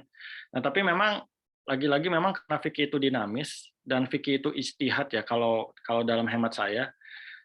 Makanya memang kita setidaknya perlu sedikit membekali lah keilmuan kita gitu, sehingga kita setidaknya bisa membedakan mana hal yang baik, mana hal yang buruk.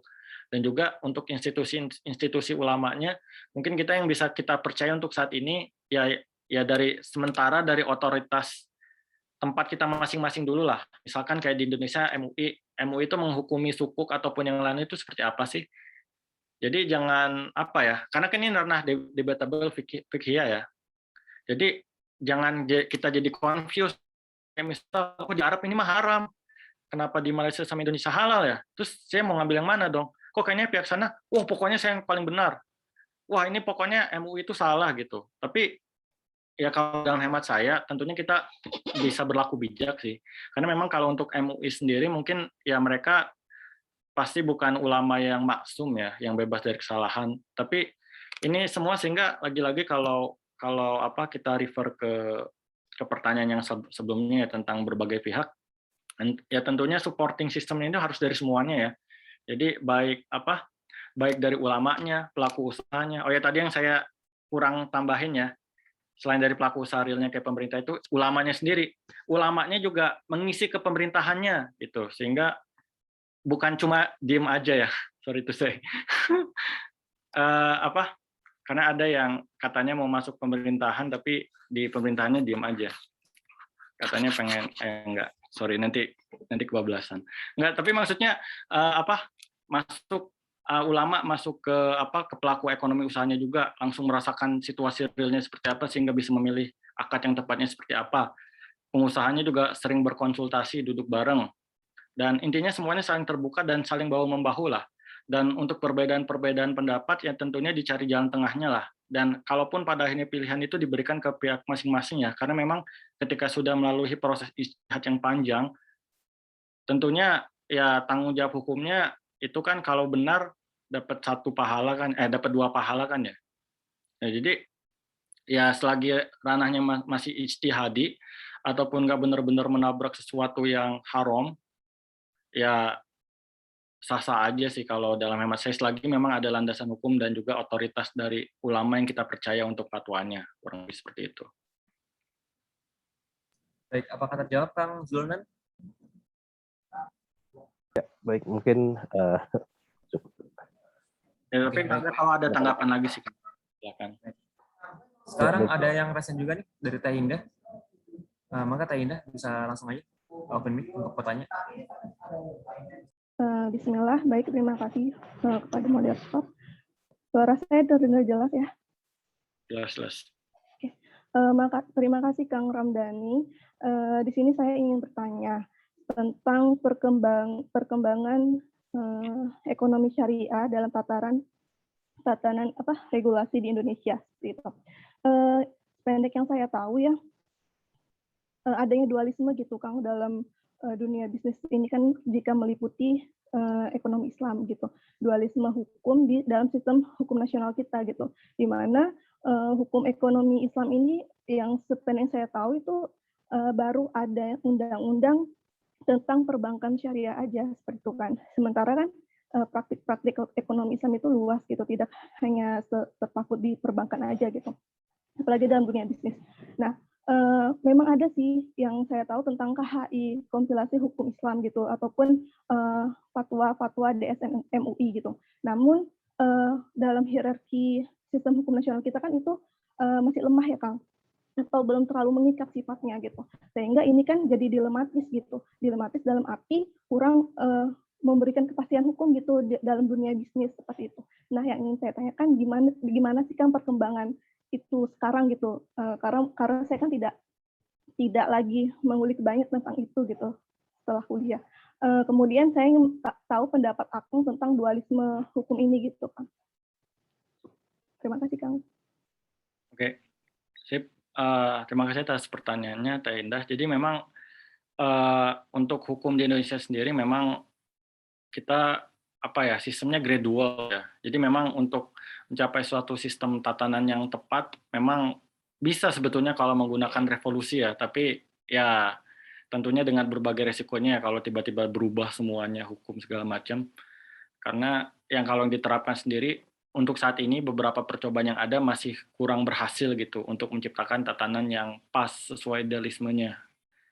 Tapi untuk yang berlaku di Indonesia sekarang dia berangsur-angsur ya terjadinya. Karena kayak hukum Islam sendiri pun itu memang Indonesia awal-awalnya lebih banyak ke sekuler ya, dengan menggunakan hukum Belanda. Mulai ada dialog dengan para ulama-ulama dan juga cendekiawan yang akhirnya mulai masuklah ya dari hal yang sederhana, misalkan kayak hukum perkawinan dulu, terus nanti masuk hukum ini, hukum itu. Memang kalau untuk Indonesia gemes ya, pengen sih cepet-cepet aja gitu syariat berlaku 100%, tapi ternyata belum bisa gitu. Sehingga kalau yang ada memang saat ini masih gradual dan juga dualisme. Karena bahkan event dalam BI sendiri ya, itu yang ikhtiar yang sudah mereka lakukan, sebetulnya mereka sudah bikin satu divisi khusus untuk pengembangan ekonomi Islamnya ya, atau ekonomi syariahnya. Tapi tetap aja susah gitu. Bahkan sebetulnya kayak apa ya, kalau jadi gubernur BI, itu juga dia bingung kan, aduh saya ini pengen laksanain tapi aduh gimana ya, susah gitu. Susah karena memang cengkraman ekonomi dunia itu masih kuat gitu, masih tergantung dengan World Bank, IMF, The Fed, dan lain sebagainya, dan ketika betul-betul mau berubah 100% susah. Tapi sebenarnya kalau menurut saya nggak susah juga. Kalau ada keberanian dan juga breakthrough atau terobosan, harusnya sih bisa. Jadi karena kadang-kadang itu tadi, kita masih inferior, kita masih menganggap, wah kayaknya kita gagal, kita belum berhasil, kita belum siap. Tapi yang terpikirkan tuh memang kita belum siap, tapi nggak pernah siap-siap gitu, karena, kayaknya susah. Jadi karena kita inferior, nggak percaya diri, dan juga kurang menggali kehebatan-kehebatan zaman dulu, atau penerapan zaman dulu yang sebetulnya mungkin bisa diterapkan di zaman modern, atau bisa menjadi solusi, yang akhirnya jadinya lepas gitu. Dan juga sebetulnya kalau berbicara kebijakan ya, sebetulnya kalau berbicara kebijakan sendiri, nggak 100% yang Islami itu nggak harus berlabel Islami gitu loh. Artinya gini, kayak aktivitas ekonomi atau bisnis aja, dia nggak harus ada embel-embel Islaminya sebetulnya. Ketika memang dia sudah sesuai dengan Islam, tanpa tambahan label Islami pun sebenarnya sah-sah aja gitu. Karena kadang-kadang itu tadi, salah satu masalah, kita terlalu mengkotak-kotakan pokoknya yang Islam itu harus begini. Padahal enggak, padahal Islam itu universal gitu. Jadi kalau dalam proses penerapannya sendiri, kalau memang belum betul-betul bisa 100% syariah, itu bisa dimulai dulu dengan tadi, memang saat ini masih dualisme dan itu tantangannya. Dan mungkin kalau mau ditanyakan dengan pemangku kebijakannya langsung juga pasti mereka greget, dan tapi mereka gimana ya, kayak Sri Mulyani juga, itu kan di buku Umer Capra juga sebelum dia jadi Menko ya, itu selalu memuja-muja ekonomi Islam lah dulu. Wah pokoknya ekonomi Islam tuh begini.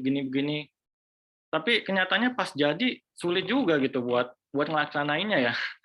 Jadi memang kita masih banyak PR lah untuk ke arah sana. Tapi dengan kesadaran kita semua, dengan kita kajian, dengan kita udah kenal, perlahan-lahan kita bisa mendorong lah. Kita kan nanti bakal mengisi di masa depan ya, 5, 10 atau bahkan 20 tahun lagi, kita udah siap dengan keilmuan kita sudah paham tantangan pemikiran kontemporer, modern, sudah banyak jam terbang, sudah banyak ilmuwan. Kita bisa melanjutkan kembali nih estafet dari pendahulu kita yang udah punya kesadaran sebetulnya, tapi masih belum berani atau masih belum ketemu metode yang tepat. Jadi yang bisa dilakukan memang kita terus berusaha menggali itu dan bersabar. Bersabarnya bukan berpangku tangan, tapi ya terus mencari inovasi-inovasi yang lain ya, sehingga bisa terbukti. Karena kadang-kadang butuh eksperimen juga sih.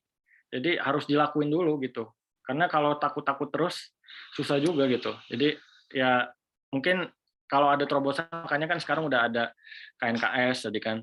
Sebenarnya ikhtiar pemerintah menurut saya udah ada lah, nggak benar-benar antipati banget, tapi ya memang kenyataannya pasti realitas selalu tidak sesuai dengan idealisme ya, selalu realita itu mengecewakan kita, tapi nggak apa-apa gitu, it's part of the process of it sih, paling gitu.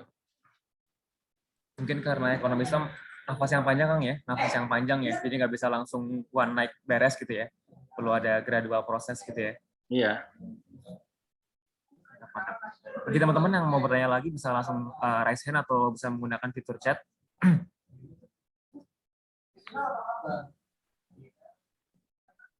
Sebelum mumpung Kang Rama bisa di sini nih, karena cukup sayang sekali kalau Kang Rama ini nggak kita gali lebih dalam gitu ya tentang ekonomi Islam.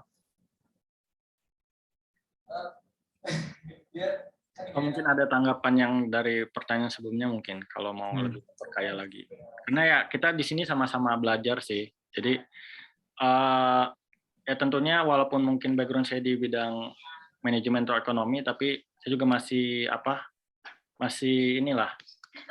pengen mengekspand knowledge, dan salah satunya melalui forum ini gitu. Jadi supaya pemikiran kita berkembang, kita uji cobakan dan kita tes gitu di sini. Ketika memang idenya sudah sama-sama sepakat dan tepat, sudah kritik sudah disampaikan dan sudah dievaluasi, itu bisa kita terapkan gitu nanti di luar. Karena gelanggangnya itu di forum. Mungkin juga ini sih Kang agak menanggapi yang Akang bilang tadi terkait ekonomi global itu memiliki sebuah agenda untuk menyingkirkan ekonomi Islam. Dosen saya pernah bilang dia dosen ekonomi Islam ya. Dia mengurus banyak mengenai sosial kapital gitu ya. Jadi kan idenya adalah orang-orang modal kan nggak cuma dari uang doang ya. Dari sosial juga, misalkan orang-orang pesantren kan dia bisa bekerja tanpa dibayar gitu ya. Orang bisa membuat botol air minum, dan itu pun harganya sangat murah karena itu nggak menggunakan tenaga kerja yang mahal gitu ya. Dari itu ada sebuah pesantren di Bogor ya, dia tuh bisa membuat bisnis yang cukup besar, bisa sampai mengalahkan harga aqua gelas ya, sehingga orang-orang pada beli aqua gelas itu gitu. Dan uniknya adalah ketika sudah mulai besar ini, supply untuk plastik gelasnya itu di stop sama perusahaan-perusahaan sekitar gitu, karena takutnya dia bisa merugikan perusahaan-perusahaan yang sudah lama established gitu ya. Mungkin salah satu refleksi juga gitu ya, karena mungkin dari ekonomi Islam pun sudah mencoba gitu ya dengan dari sosial kapital gitu, membuat bisnis yang Islam yang baru gitu ya. Tapi kadang-kadang ketika sudah menabrak dengan bisnis ekonomi kapital yang besar tuh struggle-nya cukup keras gitu mungkin Kang ya. Iya benar banget sih. Ya jangankan yang membawa misi Islami lah, yang sebenarnya sekalipun juga ketika sudah bertemu dengan para elit global udah kayak konspirasi aja. Tapi memang perilakunya adalah monopolistik ya. Jadi memang dunia bisnis atau usaha itu keras, apalagi udah levelnya internasional. Pasti perusahaan yang besar itu nggak mau kalah ya. Pasti melakukan berbagai cara lah untuk menghancurkan perusahaan pesaingnya. Ya apalagi kalau udah ada embel-embel ideologis dalam tanda kutip ya. Waduh, ini betul-betul ancaman besar ini. Tentunya karena kalau baca-baca ya para kapitalis itu kan, terutama para banker itu kan memang mereka hanya menginginkan keuntungan yang cepat dan mudah gitu. Dan keuntungan itu terus dikuasai kuenya oleh para 1% ini aja gitu. Jadi memang ketika ada ancaman-ancaman pasti selalu dihalau untuk sana gitu. Sehingga memang yang dibutuhkan adalah kekompakan sebetulnya dari kita semua untuk melawan para institusi besar itu, dan itu bisa sebetulnya bisa dilawan. Contohnya kalau kayak ketika para retail ya, kalau di dunia saham para retail itu bersatu, itu bisa mengalahkan para bandar-bandar sebetulnya. Tapi ya itu tadi, masalah kita sekarang, kita masih belum kompak ya, kita masih belum wa'tasimu bihablillahi jami'a wa la tafarraqu, kita masih berpecah belah, kita belum berbineka, apa coba, kita belum bersatu lah, belum mengepakkan sayap kebersatuan kita gitu. Dan kita masih sendiri-sendiri gitu usahanya, atau bahkan saling nyinyir gitu. Wah, pada sesama muslim tapi saling nyinyir gitu ya. Ya akhirnya karena belum ada kekompakan, jadi masih sulit untuk melawan. Tapi kalau misalkan nih, anggaplah si perusahaan tadi, botol itu tadi ya, itu dia punya backingan juga dari yang kuat, juga punya supplier yang lain dari pengusaha muslim juga, dan punya berbagai strategi yang lain, walaupun dihalang oleh perusahaan besar sekalipun, kalau memang punya kebersatuan dan punya kekompakan dan juga support yang kuat, itu sebenarnya bisa juga dilawan. Dan sering terjadi juga sebenarnya giant company lose with a tiny company. Goliath versus David gitu tuh sering terjadi sebenarnya dalam dunia bisnis, dan itu juga sebenarnya bisa berlaku dalam ekonomi saham sekarang yang mungkin masih kecil. Sebenarnya udah dibilang kecil nggak juga sih. Mungkin kalau di Indonesia masih kurang ya, tapi kalau secara tren global sebetulnya udah semakin naik ya. Karena memang terbukti ampuh di dalam berbagai penelitian sekalipun, ekonomi saham itu adalah ekonomi yang tahan krisis ya. Jadi krisis di 98, 2008 itu ekonomi Islam masih tetap kuat karena memang mengandalkan pada sistem-sistem yang juga etikal, nggak bermain di sisi yang gambling, yang yang high risk gitu-gitu enggak ya. Jadi dia bakal masih bisa relevan, dan yang tadi udah saya paparkan peluang-peluang pengembangannya kalau kita bisa grab it and maximize the potential, insya Allah masih bisa bakal berkembang lah, insya Allah. Itu. Jadi tanggapan dari Kang Indra nih Kang, mungkin yang terpenting adalah bagaimana cara mengedukasi umat agar punya kesadaran gitu ya. Oke, baik, ini ada Kang Fandi juga mau nanya lagi nih Kang. Bagaimana ekonomi Islam memandang pengelolaan sumber daya alam, baik terbarukan atau tidak? Apa contoh yang sudah dilakukan oleh generasi pendahulu kita?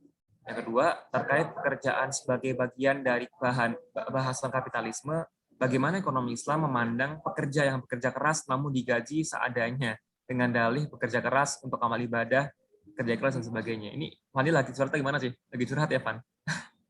Udah korporat ya. Mangga, Kang. Yang pertama untuk sumber daya alam, kalau yang sudah dicoba dicontohkan oleh Rasulullah sendiri, sebetulnya untuk sumber-sumber daya alam yang strategis, contohnya air, bumi, dan ya sektor-sektor strategis lah, itu dikuasai oleh negara. Dan ini juga sebetulnya ada di Undang-Undang Dasar ya, dan ini juga sebetulnya beririsan juga dengan sosialisme, komunisme, tapi kita punya esensi ataupun filsafat yang berbeda sih, atau filosofi ataupun landasan syariat yang berbeda sih. Tapi untuk memang sumber daya yang penting, memang itu dikelola oleh negara dan juga untuk sebaik-baiknya kehidupan rakyat gitu. Karena kalau sumber daya alam, contohnya yang tidak terbarukan kayak pertambangan dan lain sebagainya, itu terlalu banyak dikasih dengan sektor private atau bahkan tidak ada campur tangan negara sama sekali, itu bakal kacau balau gitu.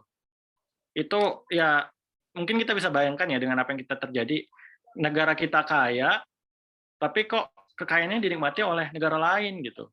Makanya Islam menganjurkan untuk penguasaan terhadap sektor-sektor vital ya. Jadi bukan Islam itu nggak sosialis yang komunis yang semua dikuasai negara, enggak, tapi tetap boleh ada privatisasi ataupun bisnis-bisnis yang mengelola itu, tapi tetap untuk kesejahteraan yang utama itu tetap diutamakan untuk rakyat gitu. Dan dari pengelolaan sumber daya alamnya juga yang sebetulnya bisa menjadi tools untuk sumber daya untuk kekayaan negara ya. Karena kalau kita coba refer ke zaman-zaman Islam dulu, kayak pajak nggak ada gitu kan. Atau kayak di Qatar lah, Qatar juga pajak nggak ada gitu. Mereka mengandalkan apa? Sumber daya alam gitu. Jadi ketika sumber daya alamnya bisa terutilisasi dengan maksimal, mungkin nggak perlu lagi tuh mencekik rakyat dengan pajak yang tinggi gitu atau apa. Nah tapi PR-nya kan sekarang ya udah berarti kuasain aja. Tapi ya lah resource kita kan masih ya gitulah ya.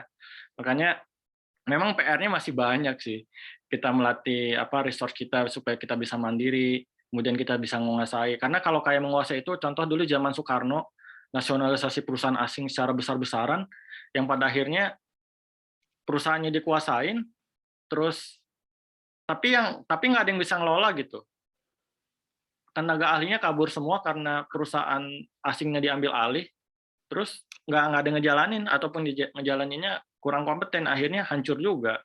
Sehingga memang ekonomi ini sistem yang cukup kompleks ya, karena memang butuh usahanya itu dari berbagai pihak dan nggak bisa cuma satu solusi untuk berlaku one fit for all, tapi butuh kajian-kajian mendalam dan juga segala perilaku, segala upaya lah untuk supaya tidak jor-joran, pokoknya harus begini, hapus ini, hapus itu, nggak boleh begini, nggak boleh begitu, nggak sederhana itu, tapi ada behind-nya yang cukup harus dipersiapkan juga untuk sana.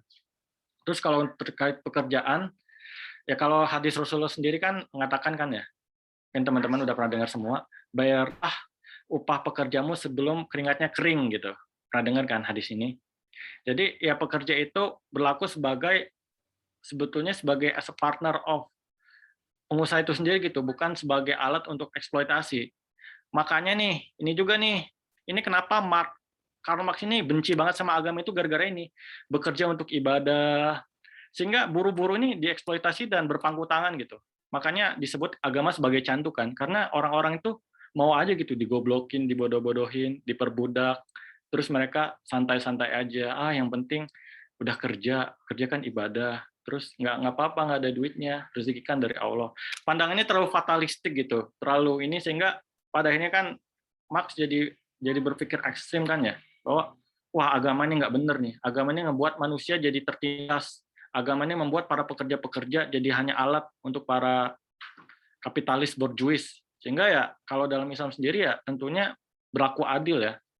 Tentunya kita memandang pekerja sebagai juga partner kita yang memang keberadaannya juga membantu kita, memberikan kita kekayaan, sehingga selayaknya kita memberikan porsi dan haknya sesuai yang adil gitu dengan pekerjaan dia, dan jangan sampai dia mengeluh ataupun jangan sampai dia merasa kesusahan. Tentunya dalam pengelolaan karyawan itu sendiri juga ada kajian tertentu, khususnya dalam ekonomi Islam atau manajemen Islam.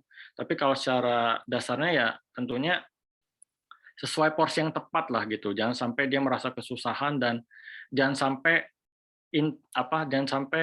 cara berpikir amal ibadah ini, karena kadang-kadang kan yang terjadi gini ya. Orang pikir pekerjaan itu amal ibadah sehingga bekerja semaksimal mungkin, atau ada orang yang pokoknya pekerjaan itu bukan ibadah gitu. Ya ibadah itu ya sholat aja atau apa, sehingga pekerjaan itu ya dianggap sesuatu yang lain gitu, sekuler gitu pemikirannya. Jadi untuk menengahinya yaitu tadi, berikan dengan adil lah, dan jangan greedy lah, jangan rakus gitu. Pengusaha mentang-mentang pengen dapat duit banyak, gaji karyawan seadanya. Pokoknya kekayaan di kita, wah kan kita yang punya usaha, nggak boleh kayak gitu. Jadi tetap pada landasan dan etika moral lah, baik yang secara Islami ataupun universal, sebetulnya bisa dipahami secara umum sih masalah upah pekerja ini, kurang lebih seperti itu. Mantap. Jadi mungkin ya karena bisa memberikan porsi yang adil gitu Kang ya. Karena kalau misalkan dilihat dari orang-orang Kristen kan dulu dia pernah sampai mengharamkan ekonomi ya, karena dikatakan sebagai bentuk nyata dari kata makan gitu ya. Di bukunya Abdul Azim Al-Islahi gitu. Menarik sekali. Ya, makanya ini ya mutawasitoh gitu, tawasul. Jadi dia menulis semuanya gitu. Jadi nggak boleh kita terlalu condong ke kanan, ke kiri, terlalu ekstrim atau apa, tapi tetap di tengah-tengah gitu. Jadi nggak lahir pandangan yang kayak tadi, karena kan yang terjadi di dunia barat juga seperti itu ya. Kalau kita mau coba refer ke sekularisme juga, kenapa bangsa barat membenci agama, kenapa mereka benci sama Tuhan, kenapa mereka akhirnya jadi sekuler seperti sekarang ini. Kalau melihat dari bukunya Dr. Adian Husa ini, salah satunya karena kekecewaan agama yang terlalu mengkerangkeng itu tadi ya, pemikiran mereka, dan membuat mereka jumut yang akhirnya tinggalkan agama seluruhnya supaya kita maju. Nah, sedangkan Islam sebaliknya. Kalau kata Prof. Nakwib Alatas, justru semakin umat Islam mendekati agamanya, justru maka semakin maju gitu. Tapi sekarang kenyataannya kita melihat Barat, Barat nih maju karena ninggalin agama nih. Berarti kita tinggalin agama aja gitu. Jadi ya kita kehilangan bahwa kita sebenarnya punya senjata ampuh nih kalau kita pakai, tapi ya silau gitu sama yang lain, jadi kita lupa gitu. Padahal kalau lihat yang dulu zaman kejayaan Islam, semakin Islami semakin bagus, bukan kayak zaman sekarang. Semakin Islami, semakin miskin, semakin bodoh gitu, atau semakin yang penting kerja ikhlas. Nah, ini yang dibenci Marx ini. Makanya kadang-kadang saya sepakat juga. Bener juga ya Marx, tapi ya enggak lah.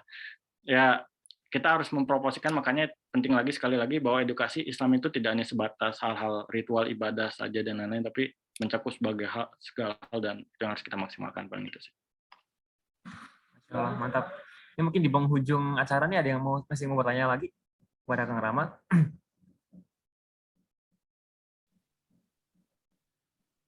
Mungkin terakhir nih Kang, karena nggak ada yang lagi mungkin ya, atau mungkin teman-teman ada yang masih ketik gitu ya. Sebenarnya kita tuh harus bersifat akomodatif atau tadi mungkin konfrontatif gitu ya, membuat sebuah sistem baru sebagai penanding sistem ekonomi yang sekarang, atau kira-kira bagaimana gitu Kang kita memulai untuk memulihkan ekonomi Islam gitu ya. Oke, kalau menurut saya sih dua-duanya bisa dipakai sih. Jadi untuk hal-hal yang memang kita bisa inovasikan dan kita bisa terapkan sesegera mungkin, kita lakukan yang konfrontatif, khususnya dalam sektor-sektor yang mikro ya, dalam sektor-sektor yang memang kita bisa lakukan gitu selaku pengusaha ataupun konsumen biasa dalam menyikapi ini gitu. Memang kayak semacam membuat model bisnis baru ataupun membuat suatu gerakan usaha baru yang memang betul-betul solving problem lah dari apa yang ada dari kapitalisme ini sendiri gitu, ataupun sistem ekonomi sekarang. Nah, tapi kalau untuk sektor yang lebih besar, ya contohnya sektor makro tadi yang memang udah urusannya negara dan juga hubungan dengan yang lain-lain, itu memang perlu akomodatif ya, karena kadang-kadang kalau mau benar-benar ujuk-ujuk, kadang sulit, kadang-kadang juga mungkin kayak nanti ya, misal negaranya jadi diboykot gitu. Kayak contohnya Iran juga dulu kan dia walaupun dia Syiah, yang mana memang ya kalau kita secara kajian teologi salah, tapi mereka menamakan dirinya sebagai Republik Islam Iran loh, dan memang pengen benar-benar menerapkan syariat Islam juga gitu di negaranya. Nah, tapi karena memang betul-betul totalitas, revolusi, dan juga benar-benar head to head dengan Amerika, akhirnya kan kadang-kadang ya gitu ya, jadi dapat boykot lah, jadi susah berkembang, investasi jadi susah masuk, ekonomi jadi kurang berkembang, padahal they have a concept gitu. Karena banyak pemikir Islam juga di sana ya walaupun dalam tanda kutip Syiah. Nah, mungkin kalau untuk yang itu tadi, kalau untuk sektor yang makro ataupun perubahan menyeluruh, memang perlu main cantik lah, perlu akomodatif dulu, perlu ini dulu. Tapi tetap goal utamanya tetap kita kejar gitu. Karena memang ya tantangannya sekarang cukup besar ya, dan memang butuh waktu untuk itu. Ya kecuali kita semua udah siap nih, kecuali kita yakin bahwa ketika kita melakukan musuh bakal langsung takluk gitu, atau sulit untuk dapat ancaman, atau kalaupun ada ancaman bisa kita handle. Ya why not so konfrontatif, tapi kalau memang sadar diri kayaknya masih belum bisa ya, akomodatif is the best option for now lah gitu. Baik, terima kasih Kang. Ini mungkin jelas sekali ya. Fandi mungkin bisa langsung berbicara. Bisa unmute mic-nya.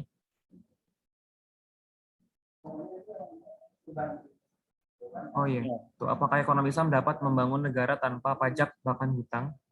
Bisa banget kok.